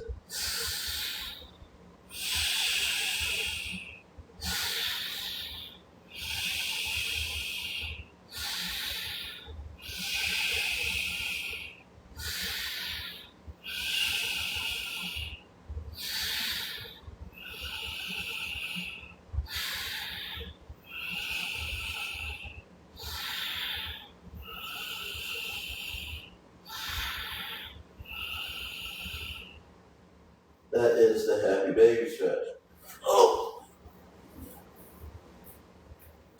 So that is the happy baby stretch. For that pose, right? Woo! And it stretches your groin. So you're gonna feel it right here in your groin area. Alright, so next pose I will be doing. This is gonna change the room. What is your live stream? Oh, when is it? I probably got about 25, maybe 30 minutes left of me. Then I'm eat some food and go to sleep. Get ready for work. Appreciate the gifts. Appreciate the gifts. Thank you guys for your support. Alright, so the next pose I'll be doing is you probably seen it on my post, right? On my page. But I'll be doing the Sphinx and the Cobra pose. Yeah, I got work at 7 a.m. So I'll probably go to sleep right after this, give me about 4 hours. Go to work, get out of work in the morning time or close to afternoon time. And then I'll come here, do yoga, and then go to sleep. And then go to the gym, probably like close to the evening time. And then after I go to the gym, I'll do that live. So I'll be at the gym live tomorrow as well. And then I'll be doing yoga live again evening time. So yeah, my days are pretty busy, especially with me going live 3 times a day. They're pretty busy days, right? Appreciate the follow, right?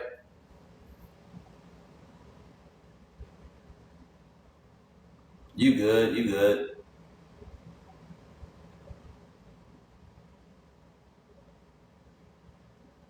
Oh yeah, I'm gonna give you some sleep soon. Alright, so next pose I'll be doing is the Sphinx and the Cobra. The Cobra is on page. Show you what page the Cobra's on. What page the Cobra's on. Have a good night, Gifted Mike. Appreciate the heart me. Alright, the Cobra's on page 98 and the Sphinx is on page 100. So I'm gonna show you guys what these look like.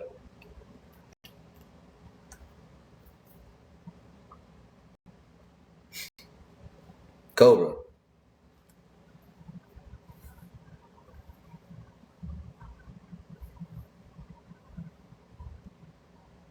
That's the Cobra pose, right? So for the Cobra pose, 30K. Okay, Devon. This is one of the best spine and core strengthening postures in yoga. Cobra also improves lower body and hip strength, builds muscle in your back, and helps prevent injury. It's an absolutely essential posture for people who sit often during the day, as well as for athletes to improve overall performance. Right? The Cobra targets your core, spine, hips, and back. And the benefits of the Cobra pose is that it strengthens hips, core, and spine, addresses root cause of lower back pain, and improves posture, right? So that is for the Cobra. Now I'm going to go to the Sphinx pose. This is the Sphinx.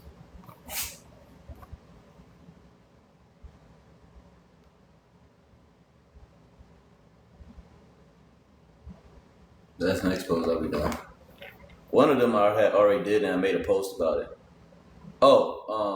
The book is called this. Yoga Fitness for Men by that guy, Dean Podelman.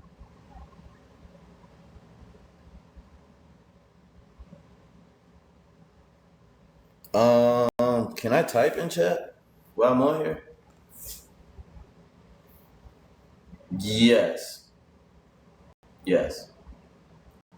So the Sphinx pose, it says this is a great posture to strengthen the back while stretching the abs, making the perfect exercise to counter a rounded spinal position. Whether from sitting at a desk, deadlifting, or other fitness activities, although Sphinx is an active pose, you can use it for restoration after workout or sitting all day. The Sphinx targets your core, spine, mid, and upper back, improves posture, stretches abdominal muscles, prevents lower back pain from poor posture. Right.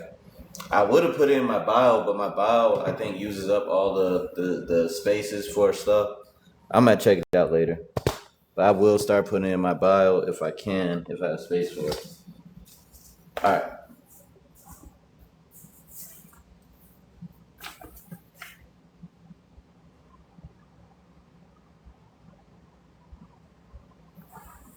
Appreciate the gifts.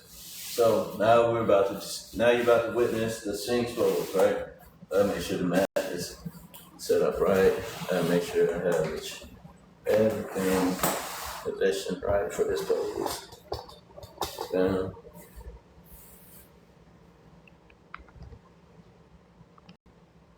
Then I might actually have to change it a little. Yeah, I'm gonna bring it down a little bit more. It's too far up.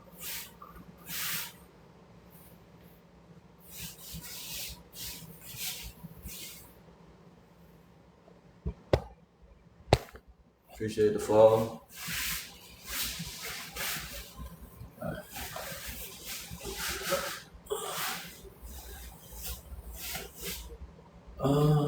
My hands are. Alright, so when you do this pose, what you want to do is you want to start with your hands by your chest, right? Like this. You have your head face down, hands by your chest right here. Then what you're going to do is you're going to flex your abs and do controlled breathing. You're going to push off the ground, right, with your hands and bring your head up like this, right? Bring your head up like that, like that, like that, right, from this pose.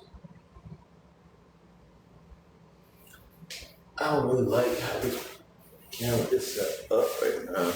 So what I'm going to do is bring it up a little bit. Oh, dang. Yeah, give me 1 second.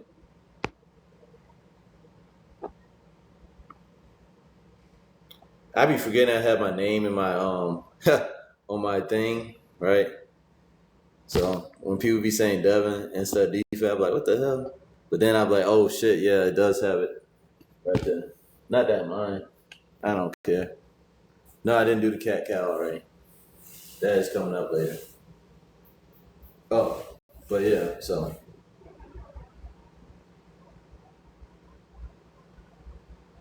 Wish I had music playing because I try to get it to the beat and rhythm of music when I hear it. So I got you doing yoga at 1 a.m. My bad.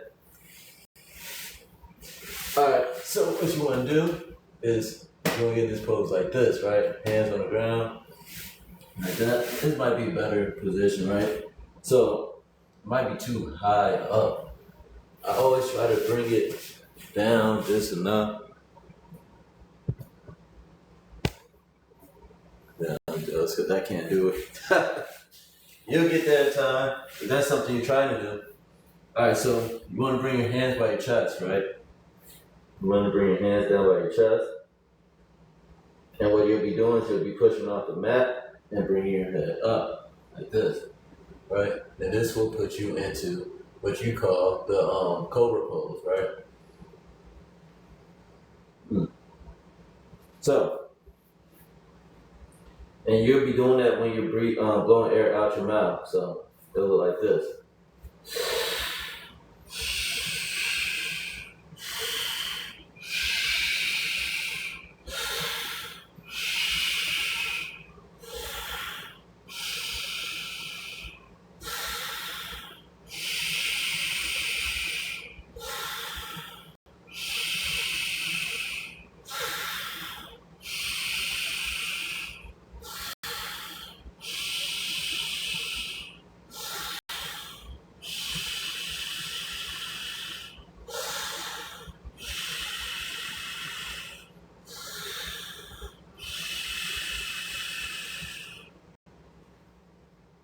So that is what you want to call the cover pose. So I'm gonna bring this down a little bit more.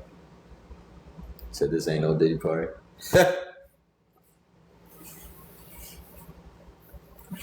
But for real, bodybuilders do use oil on them when they're doing their performances and stuff like that, right?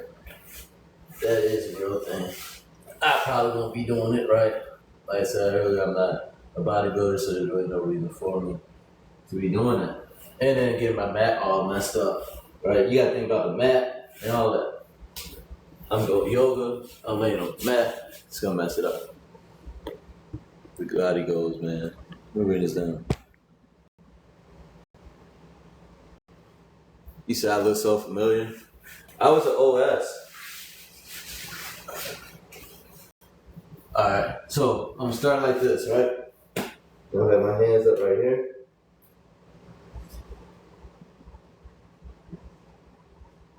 I'm gonna flex my abs and do controlled breathing. When I do controlled breathing, I'll be pushing off the ground with my forearm, right? Like that. So I'll be pushing off my forearm. Not my hand. You can see me pushing off, right?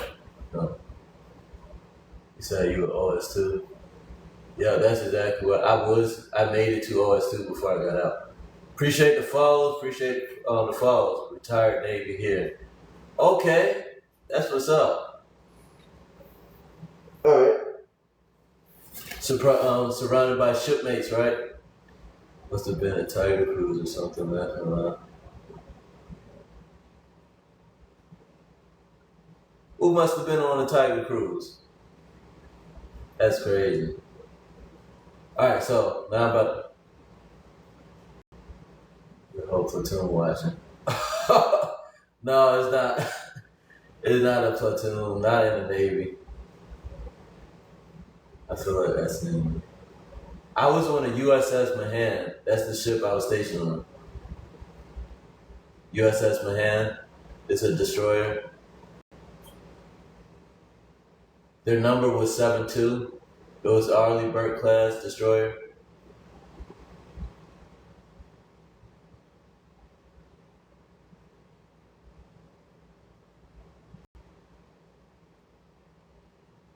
Which one was that? LHD 7. I don't know what 64 was. I know I went on deployment with the Barry. The Barry was out there with me. I'm trying to remember. This is a while ago, back in like 2011. I was in from 2011 to 2016.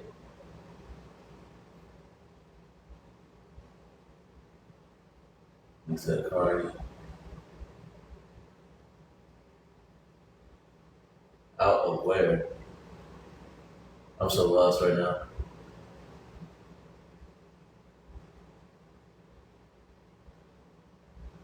We went everywhere.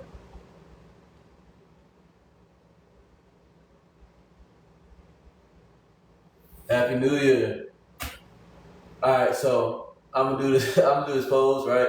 So what I'm doing is the dang, I forgot what I was gonna do. It was the Sphinx pose. So I'm gonna do the Sphinx pose, right? So what I'm gonna do is get into the position right here.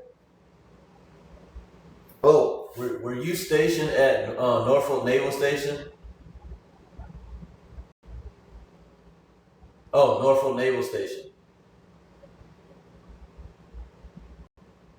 Before I got sent to Norfolk Naval Stations, I was stationed at ACU 2.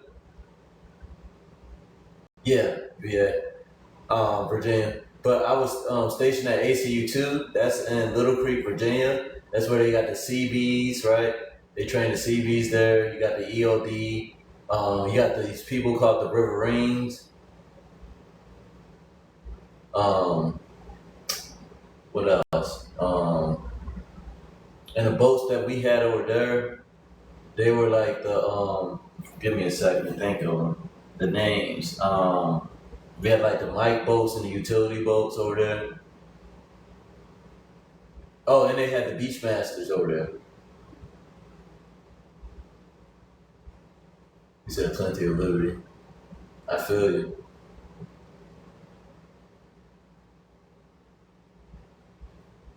Okay, so you were over there when I was over there, because I was in there from 2011 to 2016. I was on the destroyer from 2012 to 2016. So, anyways, I'm gonna do my stretch. All right, I'm gonna get back to that after I do the stretch. All right. So I was doing a Sphinx pose, right? So the Sphinx pose, what you want to do is you want to lay your head down like this.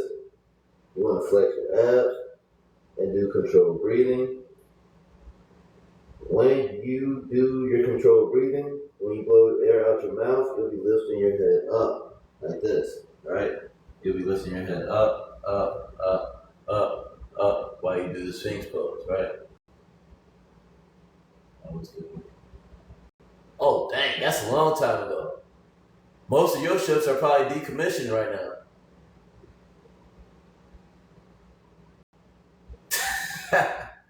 Yeah, I can do a double bicep flex after I get done with this. All right, so this is how the pose is done.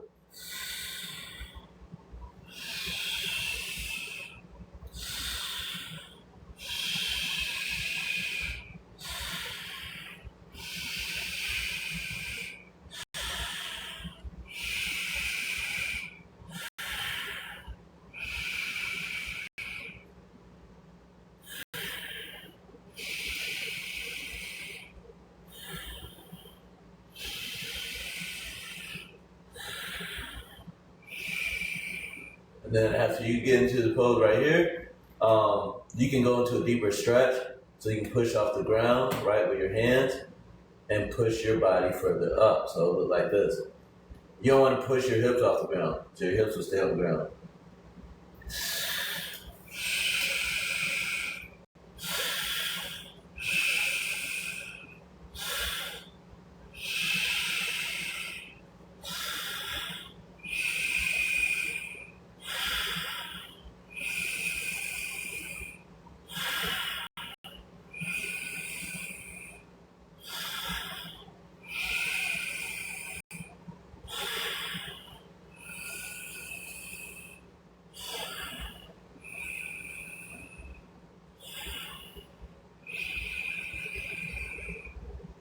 All right.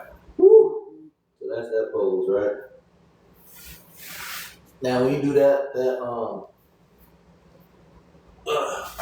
when you do that extra pose, like when you're pushing off the ground with your hands, you'll definitely feel it.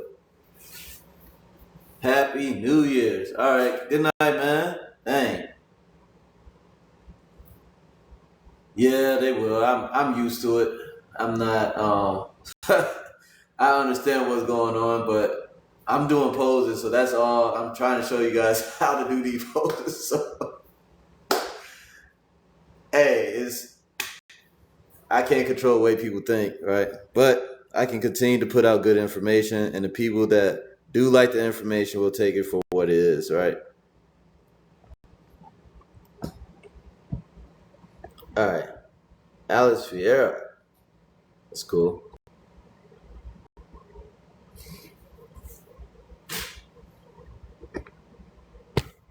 It is.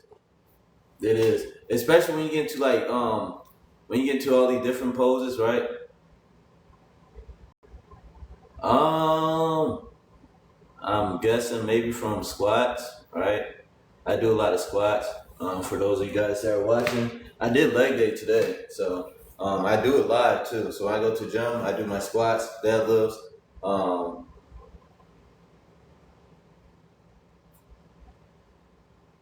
Appreciate that, Gucci man. All right, so double bicep flex. Oh, it's gonna be hard to see. Hold on, let me push this back. Okay, I'm gonna show you some of the squats I do. Right, I'm gonna show you some of the stuff I do. They're not trade secrets or anything, so I'll show you some. There we go. Bicep flex. That's the easiest way I'm gonna keep it in the camera, because if I go like this, it's gonna be hard to keep it in there. I go like that. I go like that. Alright. I go like that.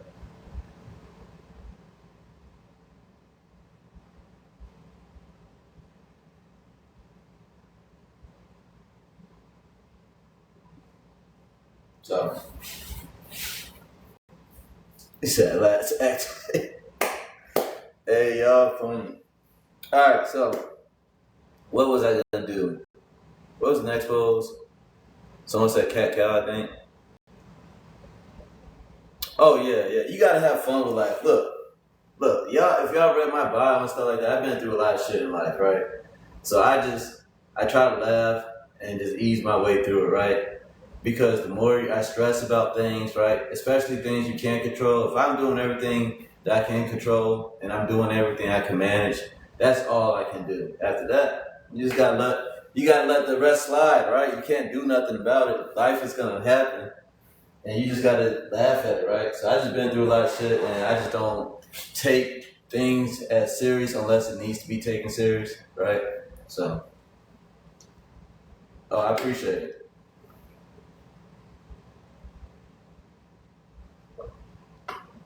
It's like I like when you said, yeah, and like I understand, like if I seen a woman doing yoga, right, and they had nice features and stuff like that, I would probably look too, but I wouldn't.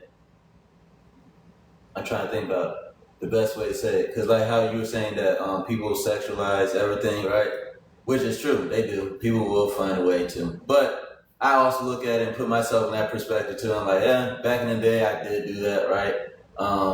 To a certain extent, it's a maturity, thing, right? So everyone's on different levels of maturity when it comes to seeing things that they're attracted to or they like, right? So it is what it is. I just put myself in their shoes when they say stuff, and I'm like, yeah, back in the day I did do some stuff like that. I did say things like that, so it ain't gonna hurt me.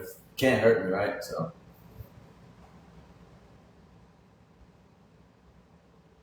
oh, nah, I feel you though. I feel you. So the next pose I'll be doing, because y'all kept asking me for the cat cow pose, right? All right, I'll do the cat cow. I'll do it only because I kept being asked to do it. I'll do a couple more poses and then I'm gonna go to sleep.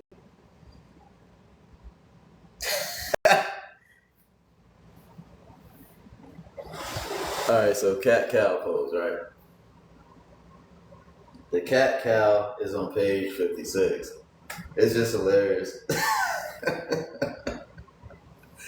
Oh no! All right, especially after I just got done talking about all that stuff. So cat cow, right? This is the cow pose, right? So with the cow pose, you want to take a deep breath in. You want to raise your head up like that. Then you want to arc your back. Then you'll be pushing your hips out, right? So you'll be pushing your hips out, and it's gonna look like your butt's poking out, right? So that is what that one will look like. Then the next one is you'll be blowing air out your mouth. You'll be bringing your head down. You'll be rounding your back, and you'll be drawing your hips in, right? So you'll be drawing your hips in.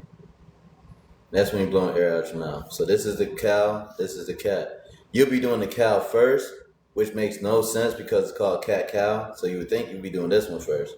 But unfortunately you won't. You'll be doing this one first. Right up here. The cow. And then the cat. Why they haven't named cat cow? I don't know. They should have named it cow cat, right? Cow cat would have made more sense and it wouldn't have been as confusing. But I don't write the books, right? Right? Or the poses. I don't come up with the poses. So it says this slow movement from an arc to rounded spine is one of the best exercises you can do for your back.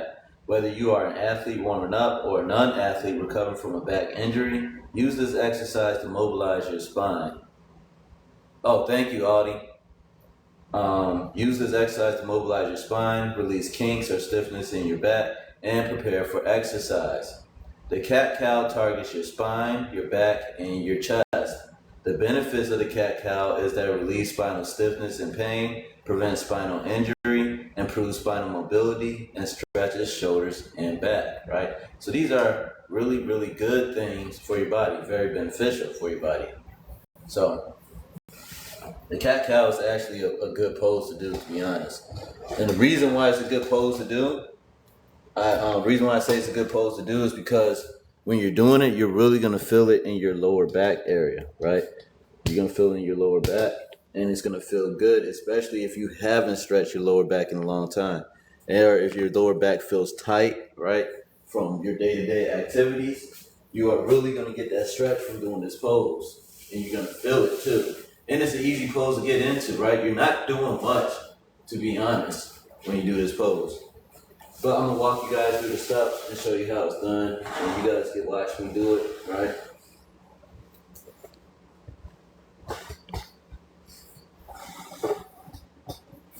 So, cat cow. Bring this back over here.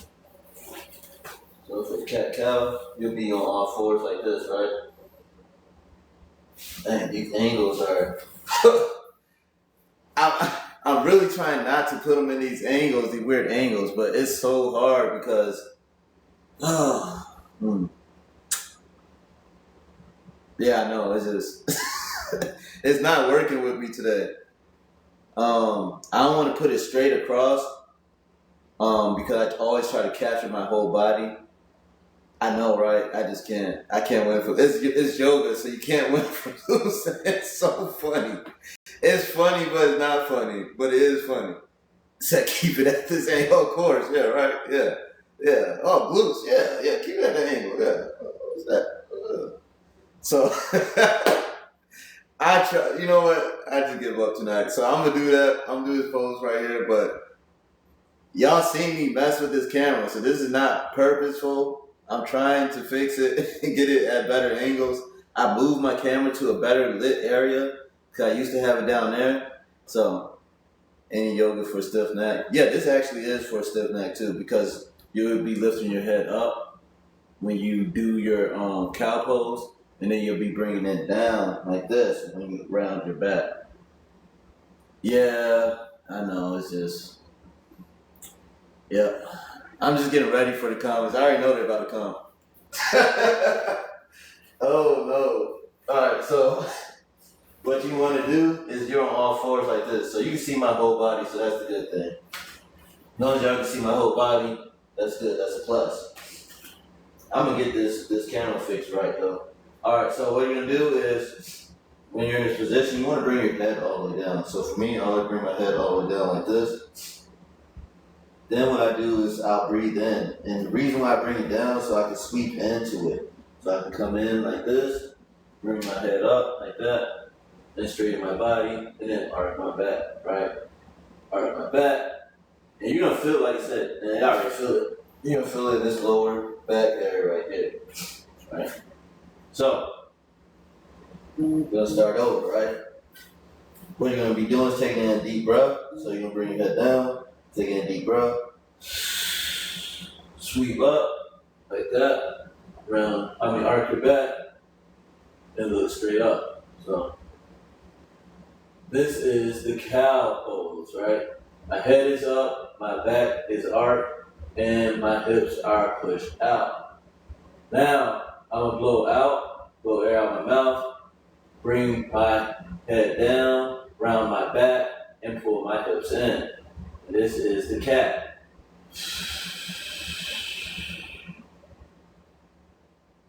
So you see how I'm pulling my hips in?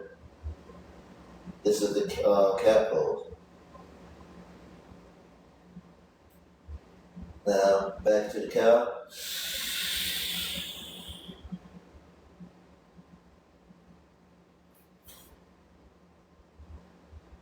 And then cat.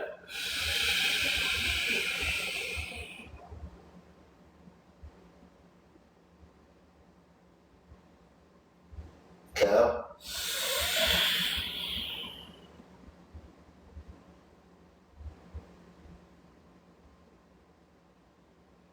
Cat.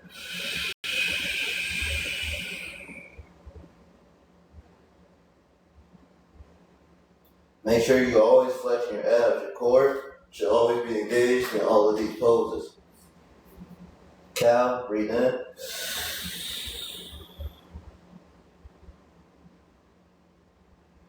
And then cat, exhale.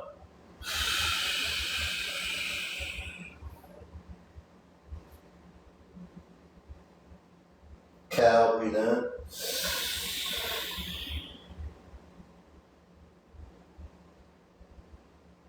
Cat, exhale.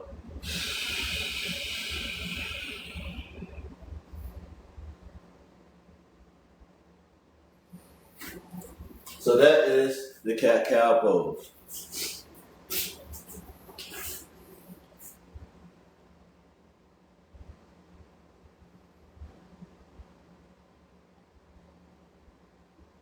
She said, do the splits.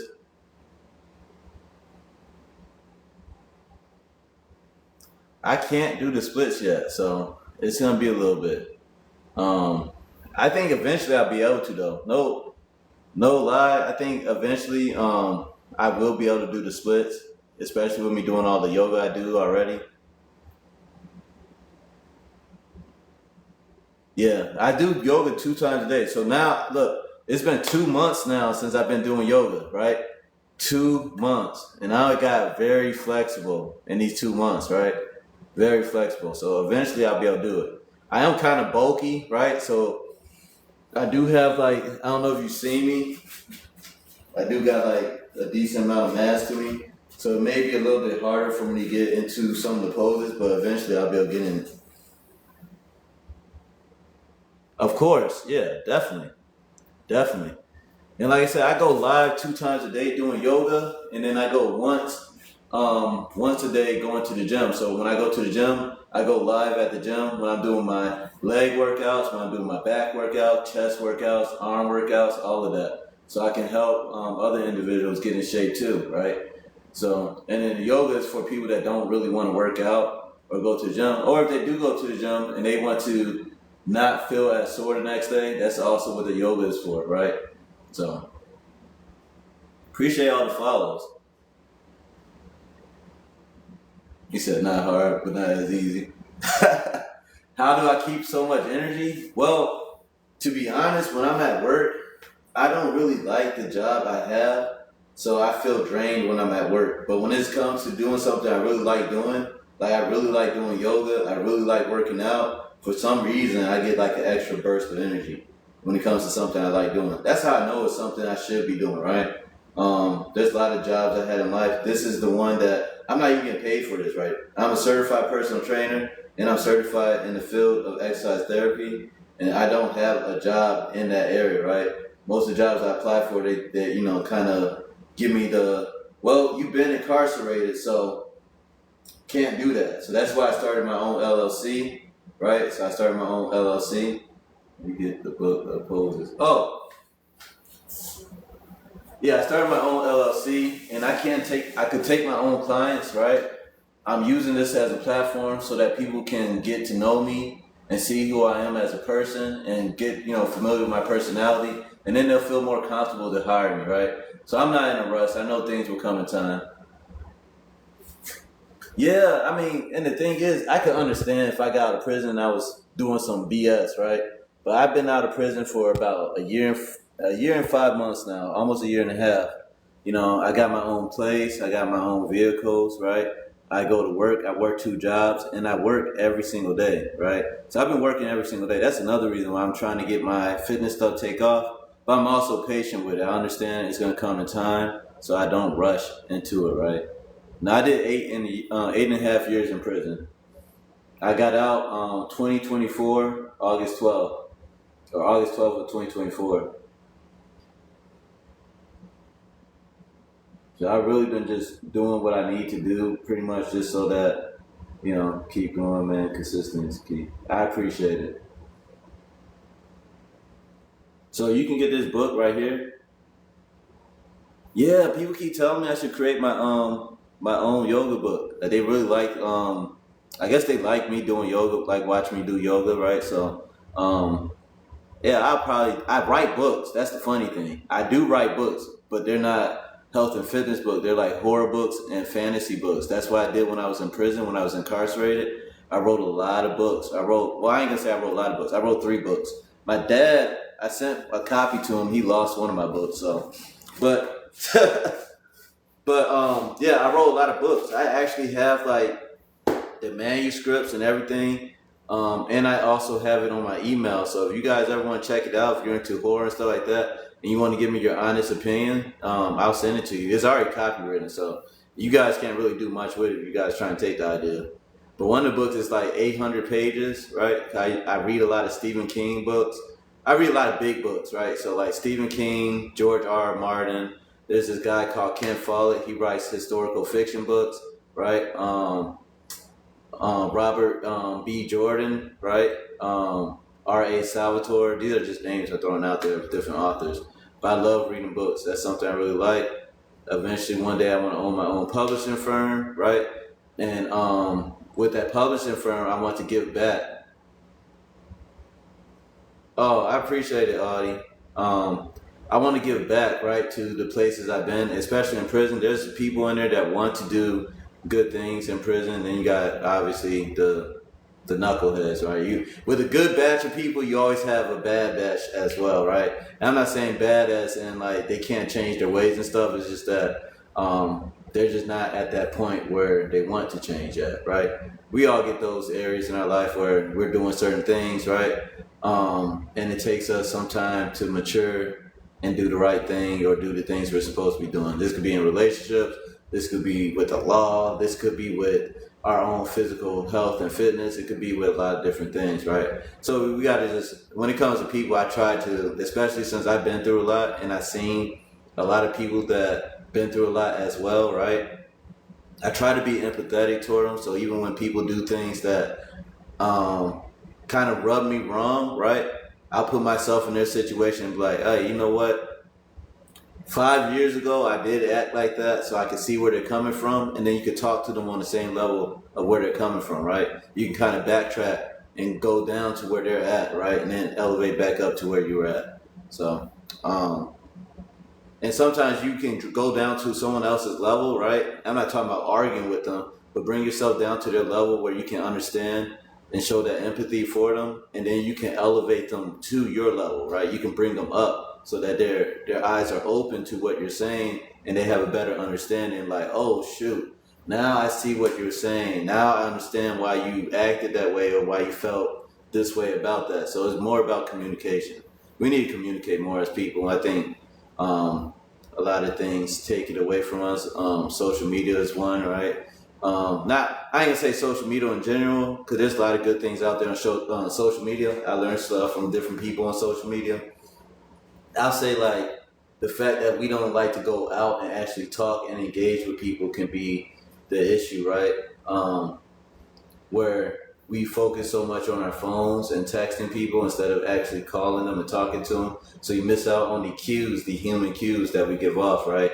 So you can tell when a person's frustrated, irritated, happy, sad. You can kind of pick up off of energy, right? And it's kind of hard to do that behind a cell phone, right?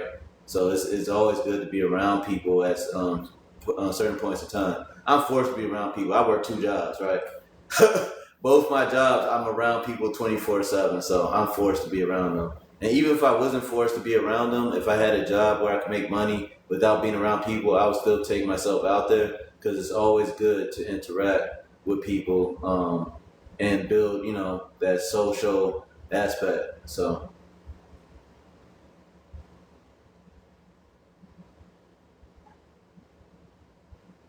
Yeah.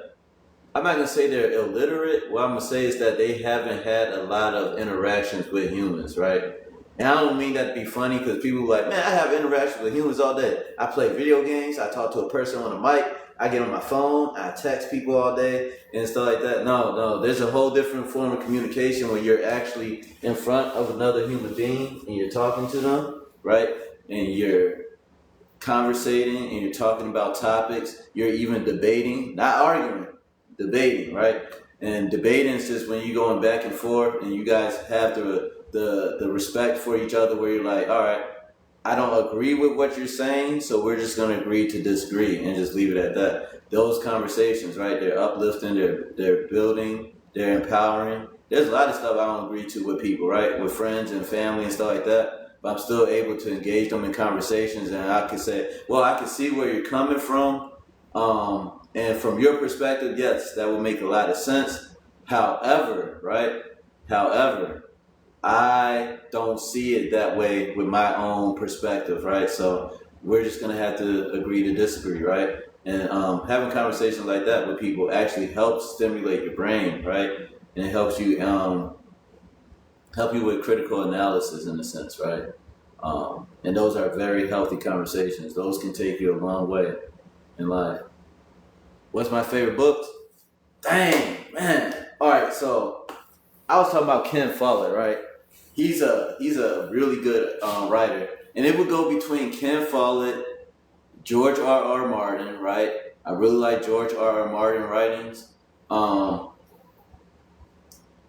he was the one who wrote Game of Thrones. For you guys that don't know, George R. Martin wrote Game of Thrones. Unfortunately, he never finished the series, but it really made me mad. So I was in prison for 8.5 years, right?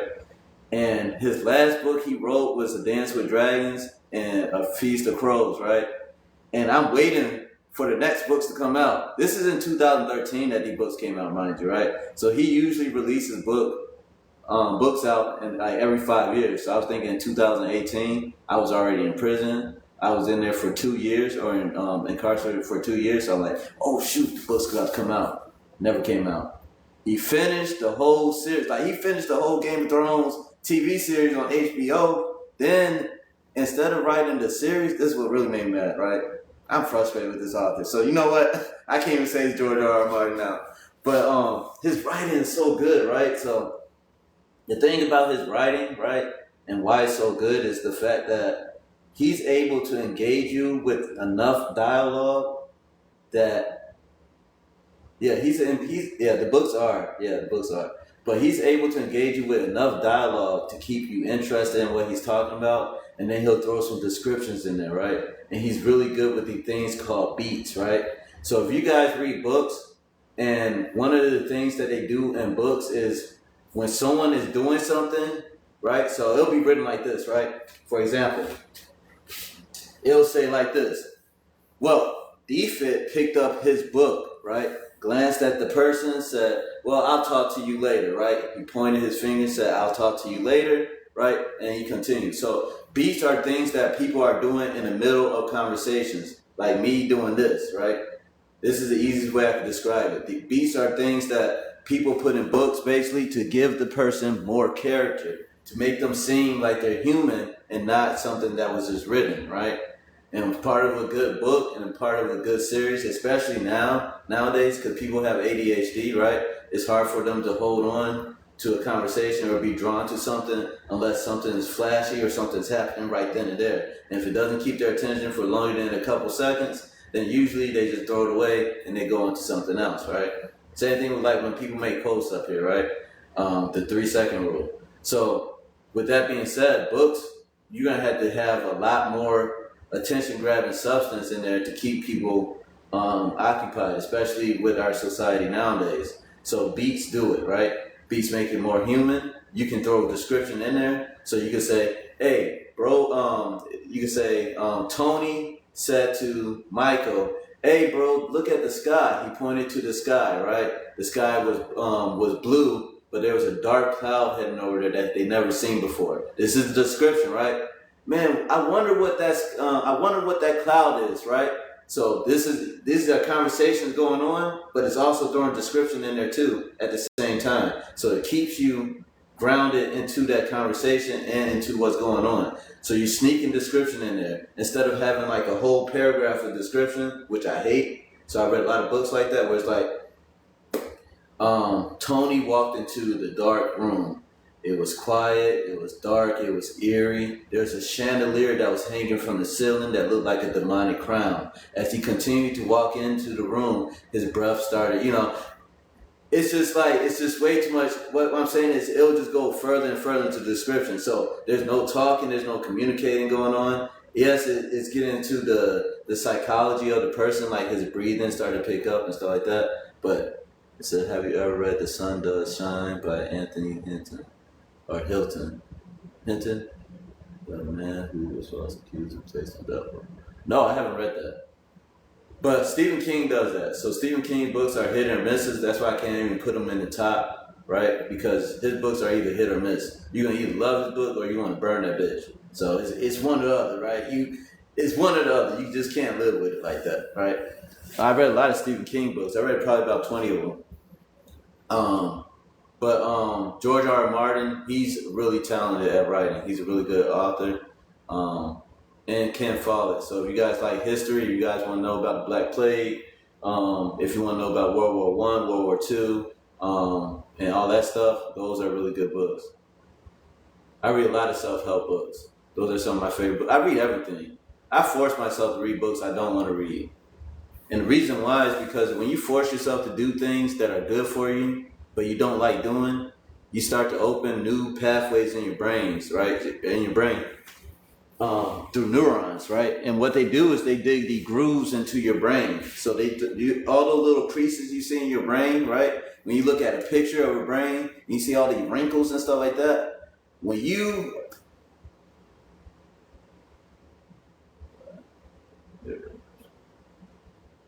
I might check that out.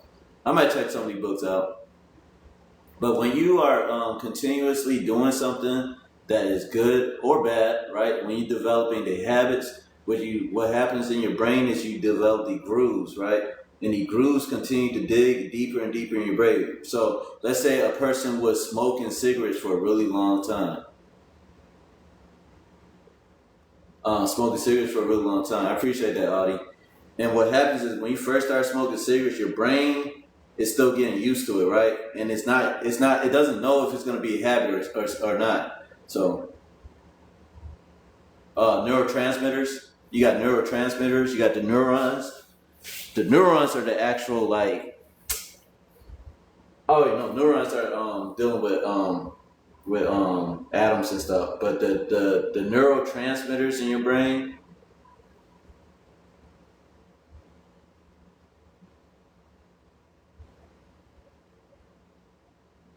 what can help a gambler? You just have to replace their habit. The only thing that's going to really help you if you got a bad habit, get out of the bad habit, is by replacing it with something else, right? So you have to replace it with a whole nother habit, and you had to stick with it, right? And usually habits take anywhere from they say you can build a habit in 30 days. I really think it's 3 months before you really build a habit, right? Where you're constantly doing it. And 6 months is the latest, right? And I don't know how that works. I guess it just depends on what you're doing. Some habits are easier to form than others, so that's why I say 6 months at the latest. So there's some that are hard.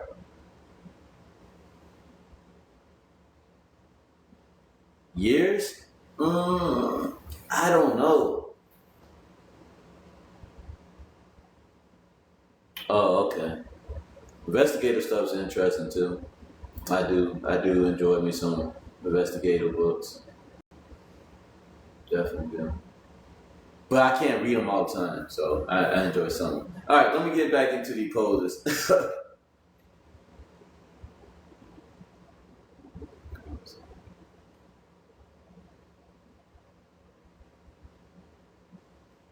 He said for decades. Oh, I hear you.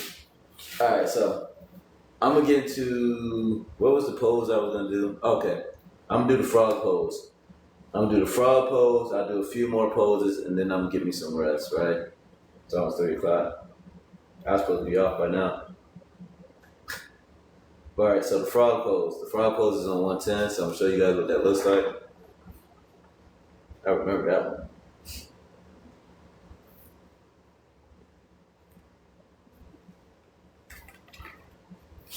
This is the frog pose.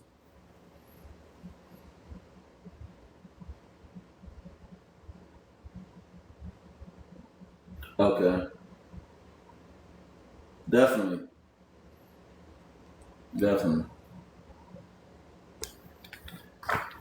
So the frog pose, it says frog is an intense restorative stretch for your groin and will greatly improve your groin flexibility. Use it after an intense leg workout, at the end of a yoga session, or anytime you're feeling sore. You'll want knee padding for this posture.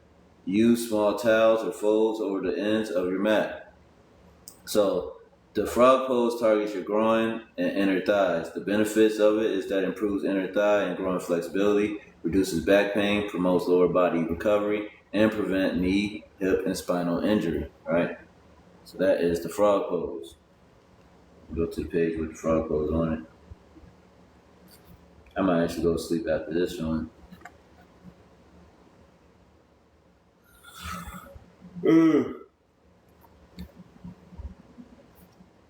Oh, we got distracted with the books and neurons and brain grooves in your brain.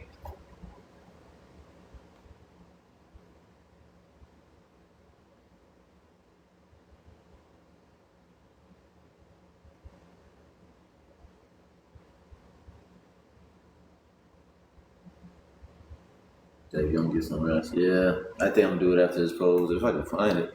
I'm trying to find the pages on it. I just showed you what it was, but I'm trying to find the. All right, I'll just leave it here. It's fine.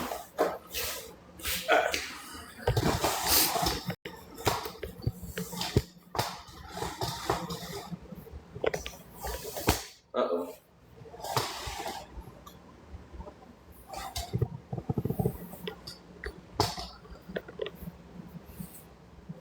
I appreciate y'all though. Definitely appreciate y'all.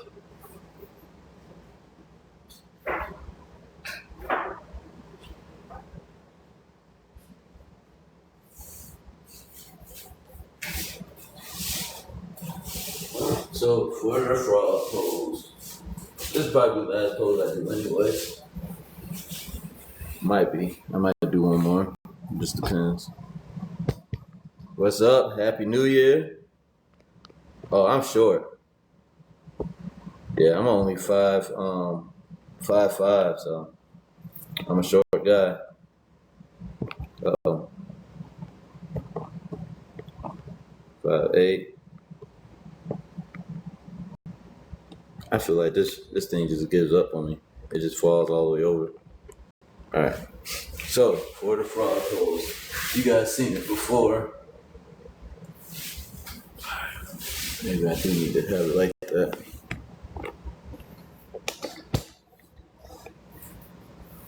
All right. So for this pose,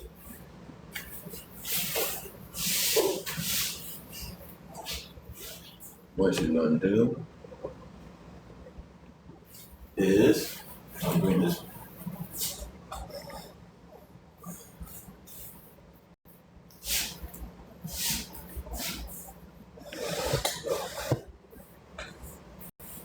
All right. Just mat like this.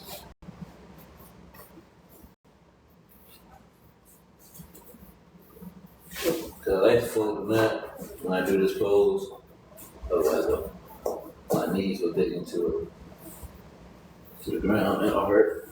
So when you do this pose, you want to make your knees as wide as you can. Hands can be seen. Yep. Wide as you can, like that. You can bring your hands down to the ground. What you're gonna do is you're gonna flex your abs and do controlled breathing. So you can do it from right here. Flex your abs and control breathing, and it'll look like this.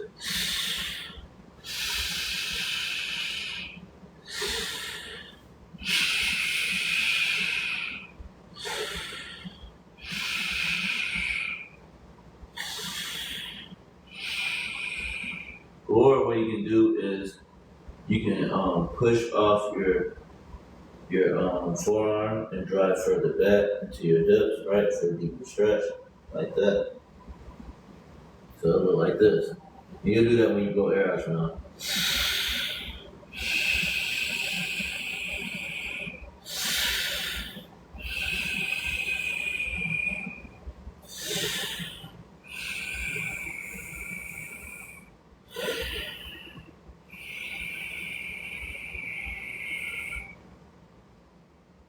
That's the frog pose, right? That's the frog pose. That's probably the last pose I'm gonna do. Oh, I'm tired and I'm hungry. I can drink more protein shake, but that's not gonna satisfy me for real. Not when I'm this hungry. So anyways, for those of you guys that are watching, appreciate y'all being on here. If you're not following, give me a follow, right? And check out my page. I will be doing yoga tomorrow in the afternoon time or in the morning time. So I can't do it in the morning today because I got to work in the morning. So I'll do it right after I get off work, and then I will be doing yoga in the evening time as well. I'll also be going to the gym tomorrow. So you'll see me 3 times tomorrow on live. Thank you guys for showing up. Thank you for your support. Thank you for checking out my page. And thank you for all the likes, shares, follows, and everything else. Hope you guys have a beautiful new year, right? Enjoy yourselves. Become prosperous, right? Hopefully for everyone. And just take care of yourself, right? So live, laugh, and love, and try to be a better version of yourself today than you were yesterday. In this case, better version of yourself this year than you were last year, right? You get it. But anyways, I'll catch you guys later and look forward to you guys on my live later on today. So I should be live usually around 12:30 this afternoon, right? And then I'll be live again probably around 7 or 8 going to the gym. And then I'll be live again late evening, right? So around 11 o'clock. So hope you guys have a good one. Enjoy yourselves, and I'll talk to you guys later. Thank you guys for all the support. We made it to 40K today, right? 40K likes. That's a lot. That's the first time I've ever seen that. All right, guys, ladies and gents.